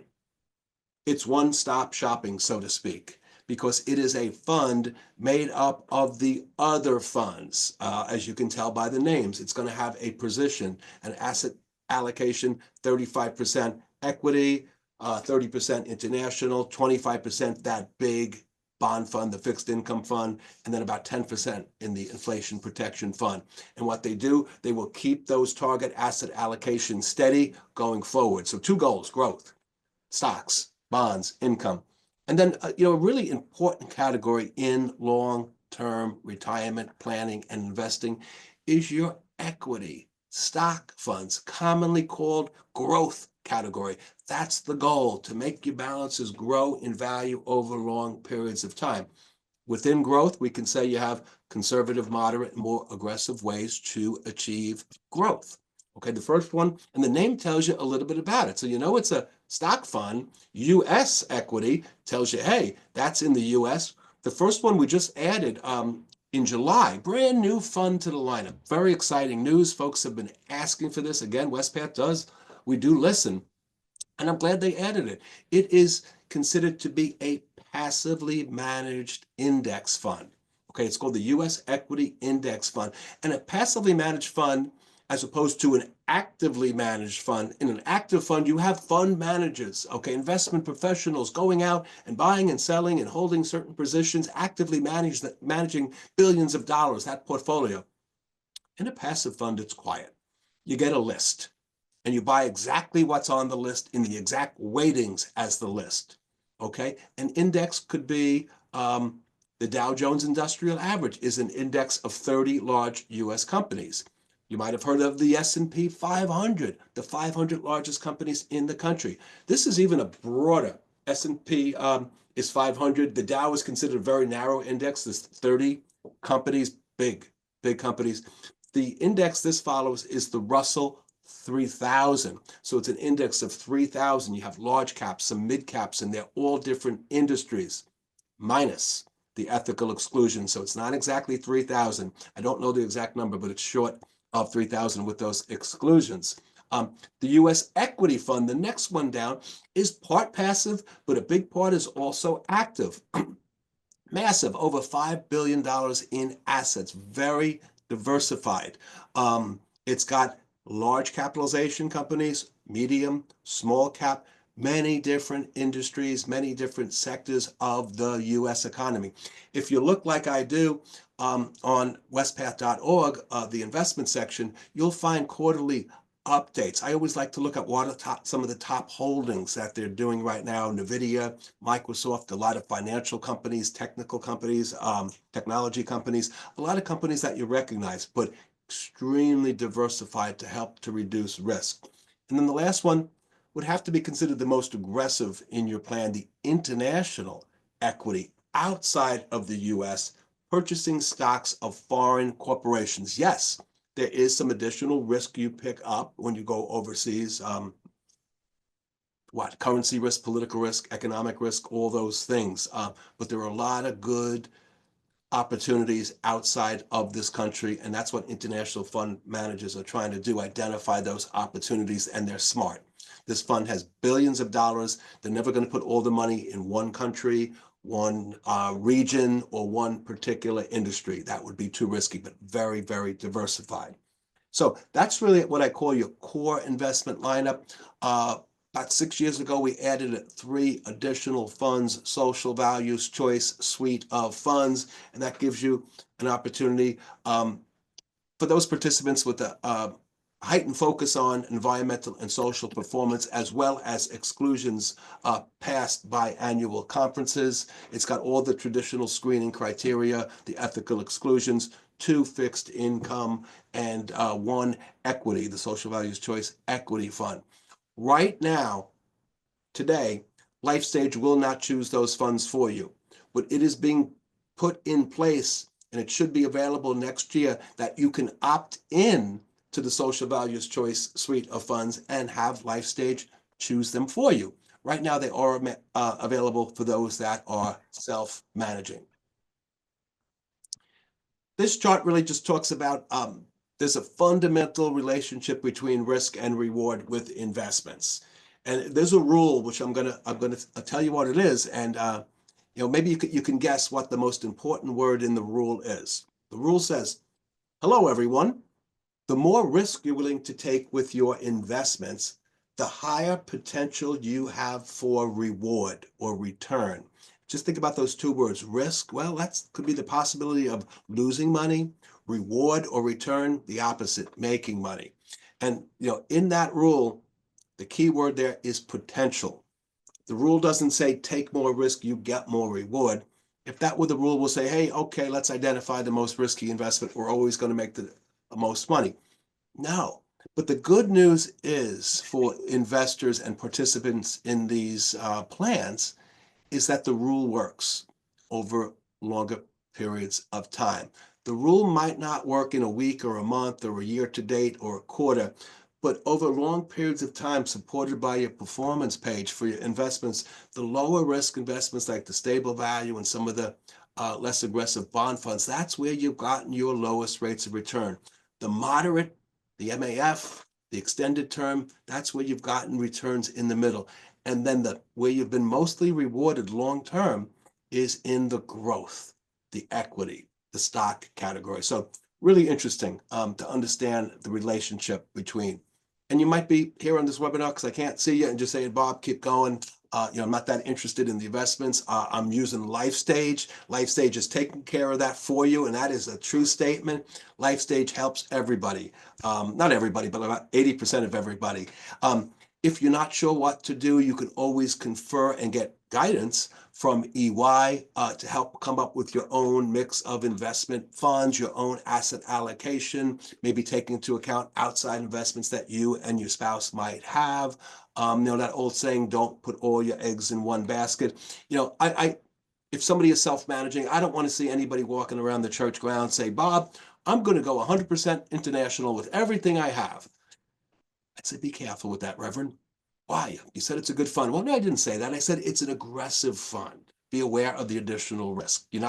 By putting all your eggs in one basket, there is additional risk. But nor would I want to see anybody walking around saying, Bob, I'm going to go 100% stable value and do that for the next 30 years. I'd say, why? Well, you said it's a safe fund. Well, I said the goal is safety. I didn't say invest all your money in it for 30 years because now you're making it very risky. But I'd rather see a self-manager come up with a reasonable asset allocation based upon their goals. Diversification helps to reduce risk. Don't put all your eggs in one basket in any particular period of time. Sometimes stocks will outperform bonds more often than not. You could have time when fixed income is outperforming stocks, international, US, longer term, shorter term bonds, all returning different rates of return at different periods of time. So use life stage. It is really setting your account on autopilot, taking that burden for some of us. That's the challenge, understanding the investments, monitoring them, rebalancing them. Life Stage does this all for you. It is a terrific service. MPP, Ministerial Pension Plan, those account balances, pre-annuitization have to be managed by Life Stage. Your defined contribution, later on, if you roll your 35% of MPP into UMPIP, you can self-manage. Life Stage will come up with a target asset allocation.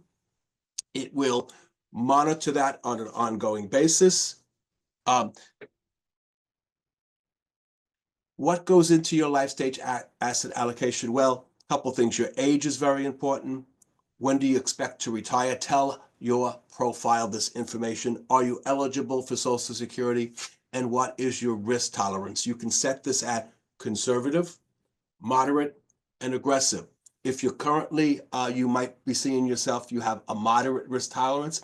It's possible you are in life stage and not even aware of it, and you're not even aware that you have a profile where you can make adjustments.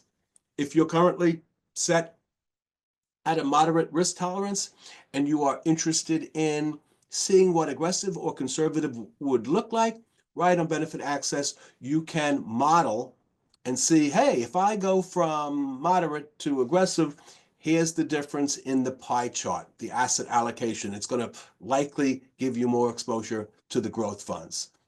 This is just a quick example of what I think is the most important feature of Life Stage, the rebalancing feature. It comes up with this target asset allocation, that pie chart, and it's normal and natural for things to drift, for the growth funds to grow, for the bond funds to pay off income. So when there's a certain amount of drift, Life Stage will rebalance you back to that target asset allocation. So every once in a while, I'll talk to a clergy person and they'll say, hey, Bob, I got my statement and I'm looking at this and there's transactions that happened last quarter and I didn't do anything. I say, well, let's take a look, Reverend.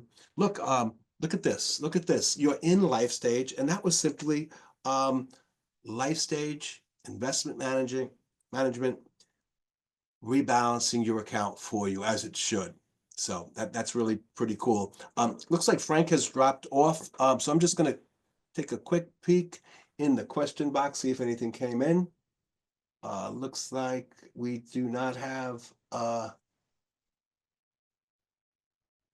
nope, I don't see any open questions. Hopefully Frank will be able to get back in. So let me just close that out and move forward. Okay, lots of information available on our Wespath site, wespath.org. These are daily valued funds that every day that the stock market is open, your account balances, the securities, the value of the securities will be added up and your balances will be calculated. So don't drive you crazy, self-crazy checking your balances every day, but you can, and you'll see a change. Okay, descriptions of the funds are in there. That's where I got my information from. Investment performance is in there, benchmarks, what we compare our investments against, and any investment management fees are also listed there. Now, for your defined contribution account balances, when you reach retirement, okay, these are all designed to provide income, monthly income for you in retirement, but there's different ways to approach this. Again, every situation is different. You could get to retirement, have hopefully significant balances. My personal preference is to take it monthly. Okay, not to take, you can cash out all your account balances day one of your retirement, cash it out. Not a good idea from a retirement planning, financial planning, certainly not, or tax planning, not a great idea, but you can, it's available. Okay, partial distributions are also available. You can self-manage your money. And I cannot stress enough, this is your money. It's not mine. It's not Wespath's. It's not anybody but you. And if you're married, often you're going to see the spouse designated as beneficiary. You can self-manage it. And that's just a fancy way to say, tell us what you want. Look at your balances, look at your lifestyle, look at your budget, look at your housing cost, and come up with a reasonable amount that you want directly deposited on a monthly basis. And you tell us, hey, Wespath, send me $2,000 a month. Along the way, if you need a partial distribution, the rest of your money is not frozen day one of your retirement. No, it's still working for you, self-managed or using life stage. So partial, full, life stage, self-managed. Continue to maintain those beneficiary designations even in your retirement. Don't get worried about RMDs. You can scan it here. We have a great RMD brochure, but we take that very seriously, like other financial companies, and we'll notify you if you're not taking out enough to satisfy the RMD, the required minimum distributions. We will notify you. Most folks that I see, or if you're using LifeStage knows how old you are, and it will take out enough to satisfy any required minimum distributions. Now, the other companion, often confused with LifeStage Investment Management, is LifeStage Retirement Income. This one we have an acronym for, like we do everything, LSRI, LifeStage Retirement Income. And what this is, the easiest way I could explain it, it's the basic LSRI is a calculation service. It looks at your balances, it looks at your age, the age of your spouse, it looks at mortality tables, it has assumed investment rates of return going forward, and it calculates an amount that we can send to you on a monthly basis so that these balances last your lifetime. And when they do the calculation, they're never going to give you the most they could or the least they could. They'll give you somewhere in the middle within these payment safety guide rails so that they can make adjustments with the intent to give you an increase in that monthly amount every year. They'll recalculate it, like for everybody in LSRI next month, November, they'll recalculate it, look at it, check if you're still alive, and then adjust it beginning January. You can expect an increase. So the basic service, you're not locked in. You could put money in it. You could get out of it. And really what it's trying to do, everyone on the webinar, what it's trying to do, I think, is important. It's trying to stop the tendency to taking this money out too fast. And I've seen that firsthand, and it's not good. But also the other tendency I don't like, taking it out too slow. I know I've met a lot of people that, they work hard, they sacrifice hard, they put a lot of money in these plans, and when they get to retirement, they do very little with the money. They sit, they wait, and that used to end at 70 and a half. You had to start taking something out. That's been extended to 72, 73, 75. And then, they get to a point and they pass away, and there's a lot of money left. Who gets it? Well, the spouse often. And there are certain rules for the spouse to take out that money too. And if they take it out slowly too, it could end up getting passed along to that spouse's beneficiary. Often that could be children. And I fully understand, because I've talked to a lot of clergy, particularly this year, that have adult disabled children. That might be your plan. Okay, but it might not be the best plan. I would always suggest call EY and discuss that. So what LifeStage is trying to do, again, the Goldilocks approach, take it out just right. Pay you monthly income from your balances until they send you the last direct deposit, and then you peacefully pass away. That's what it's designed to do. There could be no assurances. If you live to 120, it'll be able to do that, but that's what it's designed to do. There is a modeling tool in Benefit Access where you can model what LifeStage would provide for you based upon putting in certain amounts of money. But then LifeStage, once you're set up, it'll start to send you that monthly direct deposit.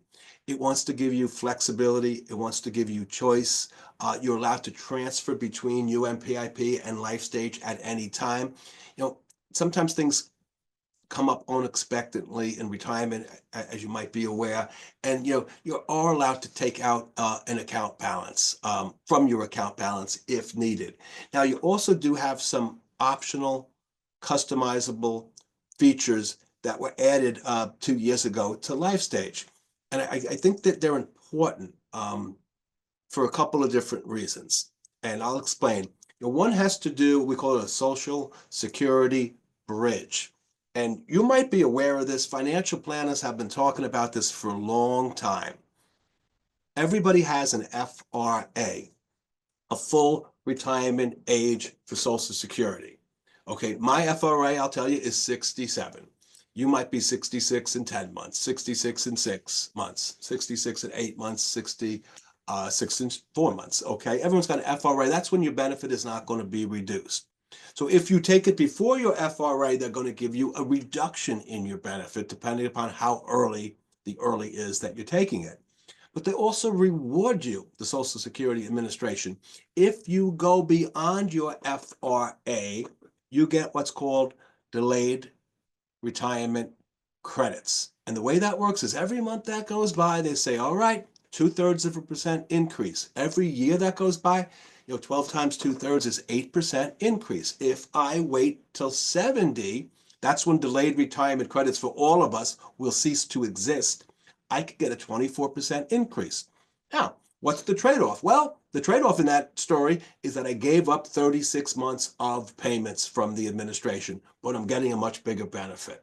Again, if we knew exactly how long we're going to live, that would be an easy decision. So what I'm getting to here with this, if you build a bridge with Life Stage, and that just means you tell Wespath you're going to do this.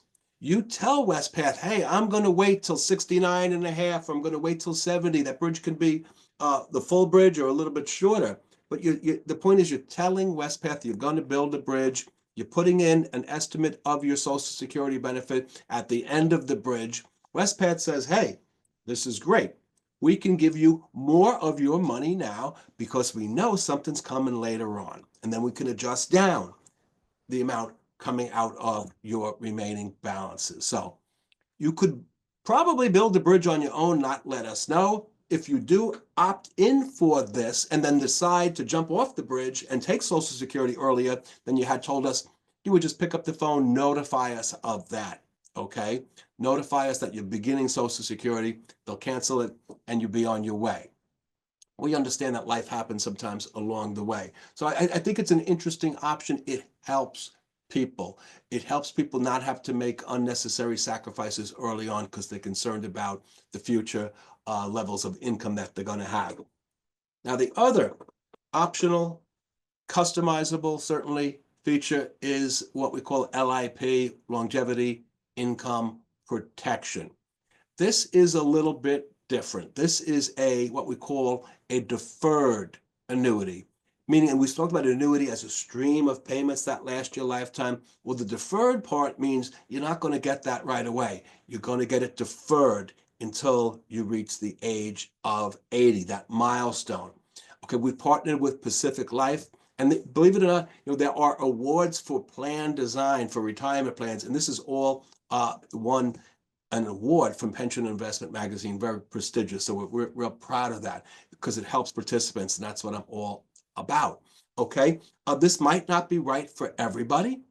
Okay, I firmly believe that if you not so much with the bridge, but it might be a good idea, but certainly with the longevity income protection purchasing, and that's what you're doing. Money is leaving right now to purchase a deferred annuity, a benefit you'll get at an advanced age of 80, that milestone.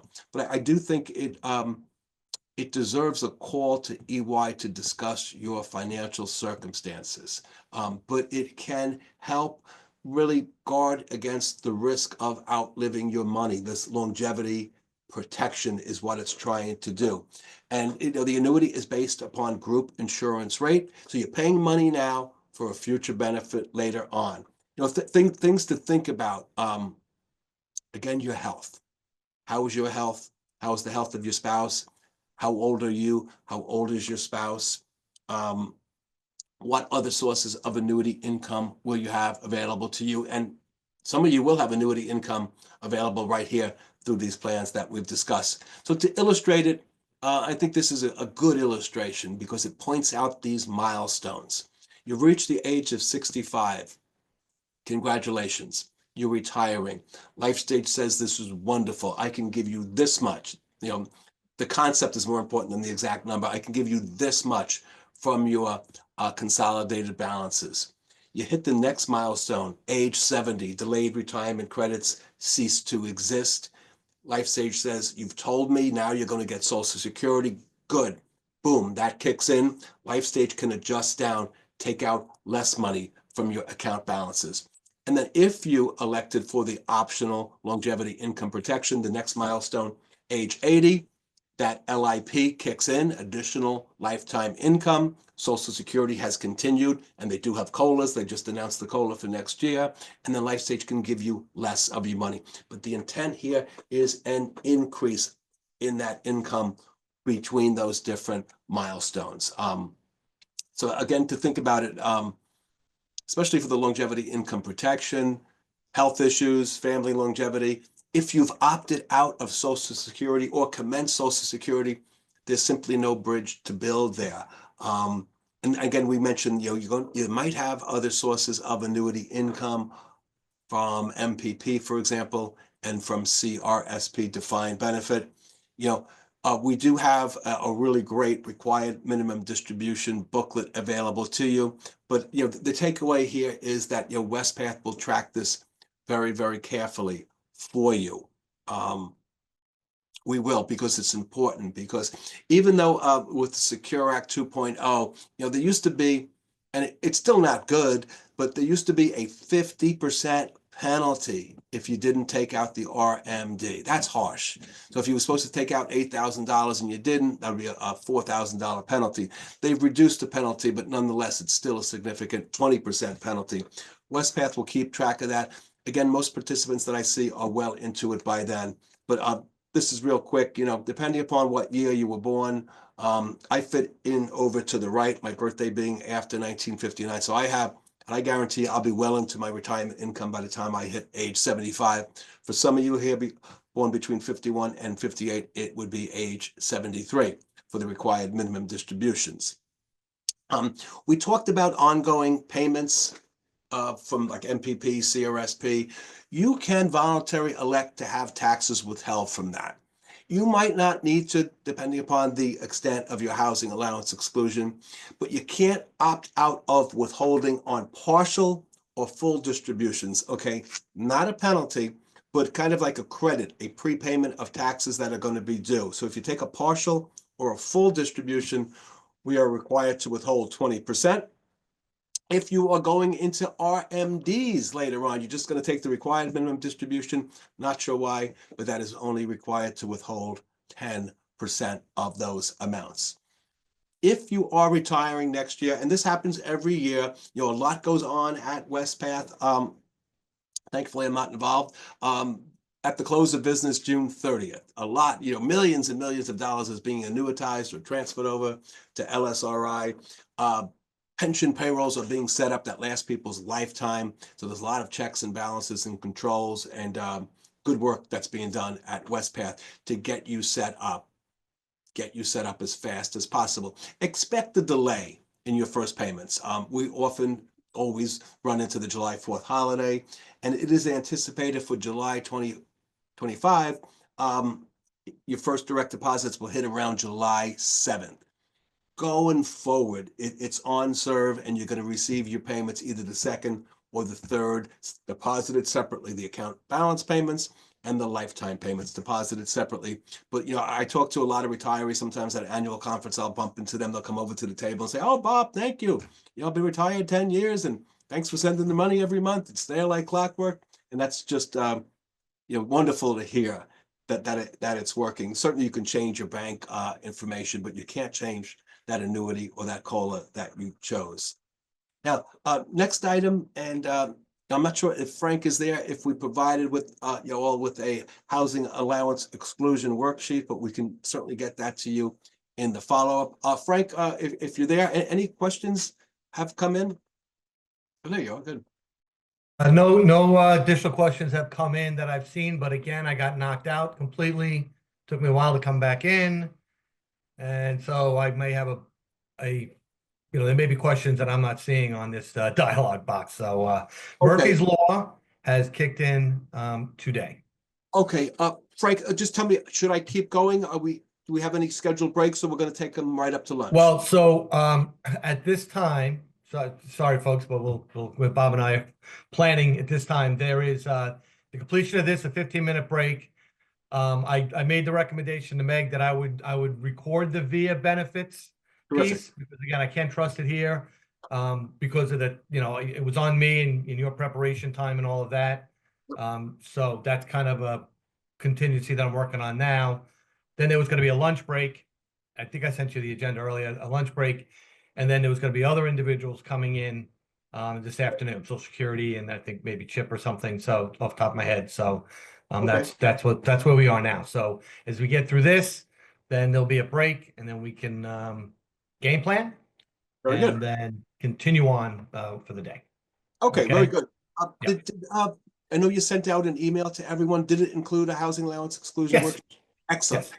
Folks, if you have that handy and can bring that up, we're going to talk about no other way to say it, a significant, important tax break, tax benefit, whatever you want to call it, for retired clergy of the UMC, and other denominations take advantage of this tax break as well. Now, imagine this to be in your retired status with the annual conference. You're retired. Congratulations. Thank you for your ministry. You've made it. Okay. You're receiving income from Wespath. What are you talking about? Well, MPP, CRSP, UMPIP, if you've been in ministry a long time, maybe a pre-82 benefit. I don't care. It's income. All consider it income.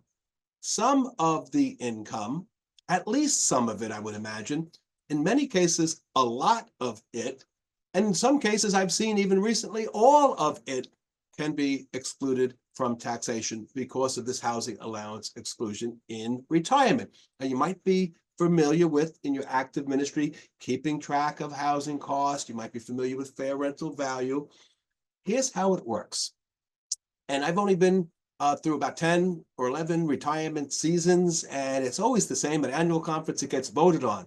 Hey, 100% of what comes out of Wespath is allowed to be excluded from taxation. Doesn't mean it will, but it's allowed to be. Well, how much, Bob? Well, it depends. You have to come up with 3 different numbers. I like to call them considerations. What is the amount designated as a housing allowance? You can generally get that. You can get a printout from the journal or a copy of it if you need to substantiate this, but that comes from the annual conference, a resolution. The second one is, what is the amount I actually spent on housing for my primary residence? The housing allowance exclusion worksheet that Frank sent you, it looks like a tax form. It's not. It's a worksheet. You don't need to submit it with your taxes, but it's good to have that. And I would say, hey, make a bona fide, legitimate attempt, even in retirement, to keep track of housing costs. It doesn't matter if you're renting a home, an apartment, you have a condominium, a co-op, retirement home, living in a mobile home, a trailer, lake house, wherever your primary residence is, you're likely to have expenses related to that housing. Rent, mortgage principal, mortgage interest. If you're like me out here on Long Island, real estate property taxes, I'm sure you have those out west as well. You're going to have utilities, maintenance, electricity on such property, and vaguely described as other applicable expenses related to housing. So you want to make a good attempt to track housing cost. And then the third consideration is, what is the fair rental value of your primary residence? If I came out there and said, hey, I'm going to rent the place, you got to get out, and when you charge me rent, include your furniture and utilities and maintenance on such property. Come up with a fair rental value. I don't know how I would do that here, but I know a lot of real estate people in my town, and they would be coming over, tripping over each other to come here and look and give me comparables in the area and say, Bob, I think this modest house would rent for X number of dollars per month. That's what clergy have told me they do. One clergy person says, I have that real estate person back every July 1st and take a look again, because I want to be fair, the F in FRV, fair rental value, is very important. So when you get those three things together, the exclusion to determine it is easy. It's the least of those three. So we have this Reverend John Waters, okay? He's receiving $2,000 a month from Wespath. From where? Doesn't matter. MPP, CRSP, UMPIP. He has a 100% is designated, allowed to be excluded, but he only spent $20,000 actual on housing, and the fair rental value came out to be annually, this is $21,000. So if you look at the three numbers, the exclusion is the lowest of those three, which is the $20,000 taken from the 24. The amount taxable is $4,000. That's a significant tax break. I have seen some clergy, whether you have a mortgage or not, sometimes the mortgage is paid off. Other times they're just starting with a mortgage, first-time home buyers at 65. It is important to take advantage of this. I know years ago, and maybe still, it was challenged in courts. Wespath partners with other denominations in the Church Benefit Alliance, or CBA as we call it. We will fight. We have lawyers. They have lawyers. We will fight to maintain this. I don't think it's been challenged recently. Some atheist groups have challenged it. It was upheld. Again, other denominations take advantage of this as well. It is available to retired clergy, does not continue to the surviving spouse of that clergy unless they happen to be clergy as well, a clergy couple. Only available for your primary residence. So if you've got a summer house or a lake house, just use this on your primary residence. And we suggest you attach a note on your federal return, your 1040 return. And on the back of your housing allowance exclusion worksheet, toward the bottom, I don't have one with me, but toward the bottom, it basically says, on my tax form online, whatever it is in a particular year, it changes. I have excluded $20,000 from income under section 107, I think it is, of the Internal Revenue Code. As a retired UMC clergy person, I am entitled to take this deduction. Thank you. And then, put that on, whether you file electronically, you can usually attach a note, or if you're filing a paper form, just type up a note or write up a note, just so if anybody, and I doubt anybody will actually be looking at your return with a pair of eyes, but if they do, they'll know you mean business when you quote the section of the Internal Revenue Code and kind of point out what you've done here. You don't need to submit any receipts or that housing allowance exclusion worksheet. So just really, I think, an important and significant tax break. Death and taxes, we're going to go a little bit into disability now. CPP, the Comprehensive Protection Plan, and I believe Frank would have given you a complete schedule of the benefits. I urge you to hang on to that and review that, okay? There are some provisions to determine if you're eligible. Frank talked about, service before, how we use your clergy service record to determine eligibility for some plans, to calculate benefits in other plans. Okay, mandatory participation for eligible clergy. Okay, if you're serving full-time and your compensation is at least 25% of the DAC. The plan sponsor, the annual conference, can also elect to cover 3/4 time clergy. And if you're not eligible, if you're appointed half-time or quarter time. There are both active and retired clergy death benefits. I don't have a copy of the CPP in front of me, but if you do get that from Frank, just take it, print it out, and hang on to it. There's also a very important spousal death benefit, and then a surviving spouse death benefit. There is a benefit in the unfortunate event of an eligible child passing away, so surviving child benefits. And there's also a minimum surviving spouse retirement benefit. So some really important things. No one wants to think about death and taxes until it becomes necessary. But hang on to this CPP schedule of benefits for 2024. There'll be another one coming out next year in a couple of months for 2025. In order to be eligible for retiree death benefits, okay, you have to be enrolled in CPP for at least 12 of the last 15 years or had active participation in CPP for 25 years. Okay, this is, it's actually in here, some of the harmonization of death benefits, as they call it. For active participants, it's the maximum allowed that it doesn't become taxable for IRS purposes of $50,000 for the clergy person passing away. And these used to be tied to the DAC. They're not. They're just flat dollar amounts now, which is good. The retired participant, $24,000. For active or retired spouse, $16,000. Surviving spouse, $12,000. And eligible child, $8,500. Okay, there's also a disability component of CPP. And, obviously, that's a tough situation when you become disabled. Okay, we do have a really great disability area within Wespath, within our customer service area, and they really are experts at this and will guide you through it. Okay, the disability amount is 70% of your prior to the disability plan compensation. So that's housing plus your cash salary. You can't be enriched by a disability program. So your plan compensation is not to exceed 200% of the DAC. And there's also a Social Security offset of $1 for dollar. Okay, this is an imputed offset to those that have opted out of Social Security. And there's no offset if you don't have enough quarters or you're medically denied for the disability coverage. Please refer to that complete schedule of benefits, probably for a better description than I gave you.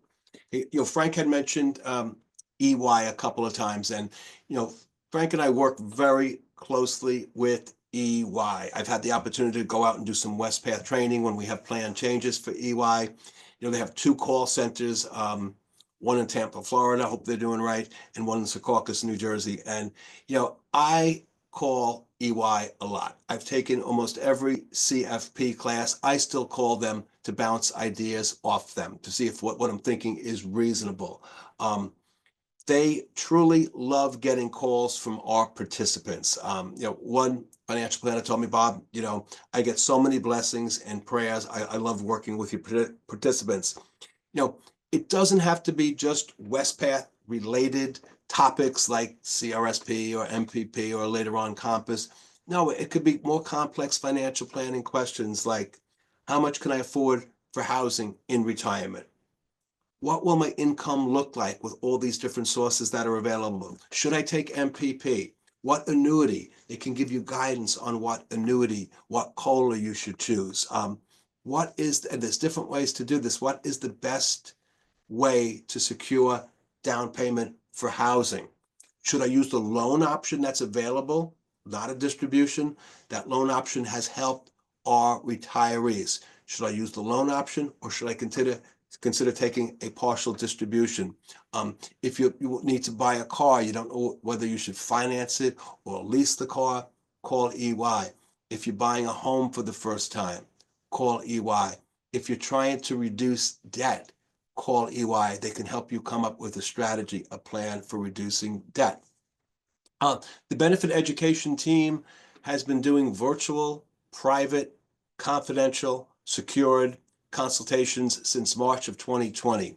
It's been an outstanding program. Typically, it's aligned with either an on-site seminar or a virtual webinar like this. If anyone is interested in meeting, these are 30-minute intervals, unlimited, and I assure you, very, very confidential. That's a picture of Todd Curveston, who's on the benefit education team. They're 30-minute sessions. They always go 30 minutes. It's a discussion. We can share the screen. We can run benefit projections for you, look at your benefit access, show you your life stage profile, help you. That's what we're there for. We can help you. We can answer your questions. It doesn't have to be, in the months before you're retiring. It could be young, old, or in the middle. There's a link to sign up for the consultations. And, it's not like a doctor's office where you have to wait months. Matter of fact, you can't sign up for a consultation next February. We haven't posted them yet, but you can in October, you can in November, and we'll continue to roll out once I know where everybody is going to be and who's going to be available. So just a wonderful program, unlimited program. Okay, a couple of things to think about. I always worry about folks that haven't registered for benefit access. We talk about engaged participants, and for me, a participant that's engaged is one that understands their benefits, takes advantage of their benefits. has registered for benefit access, has been on there, who reviews their quarterly statements, who knows if they're contributing, who has current designations of beneficiary, both primary and secondary, knows where those important phone numbers are for EY and for Wespath. Okay. Think about your UMPIP as a good takeaway here. You know, when's the last time you changed it? How much is coming out of your paycheck? How is it coming out of your paycheck? You know, I had talked before about maybe calling EY to see if Roth contributions are a good idea. Take a look at your life stage profile. If you're not even sure you had a profile, take a look. It's in the accounts section under life stage investment management. You can look at your profile. You can change or update your profile if you have an idea of when you might want to retire or you want to change your risk tolerance.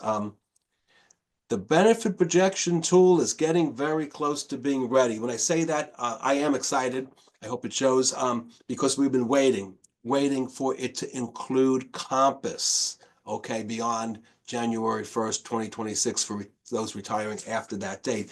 So real close on that. I know Frank is going to follow up with those projections, but you can run different scenarios on benefit access, different ages, different UMPIP contributions. So make those calls and schedule those consultations with the benefit education team. Plenty of help along the way, especially if you're retiring. I love that photo Frank had shown of the retirement team. These are the folks that really make it happen. We can help you a lot, but they can go to places and do things that we are unable to do or fix, especially if you're having trouble registering or getting into benefit access. They can reset you and help you along the way. And then we have the biggest area of the 300-person agency that I work for is our participant solutions or customer service area. About 100 folks work there on your behalf, accepting contributions, doing the billing for the conferences, taking thousands of calls every month from you. So continue to utilize them. They truly are a caring bunch. And we are a caring agency, caring for those who serve. So at this point, I'll just take a look to see if there's any additional questions that have come up. Let me just see if I can get out of here. It's related to someone who had registered after I had sent that initial one. So yes, I'll go through the registration list and make sure everybody who registered gets that same material as soon as I'm able. And then Okay. the follow-ups will all go out to that same email list that we have in the entirety right now.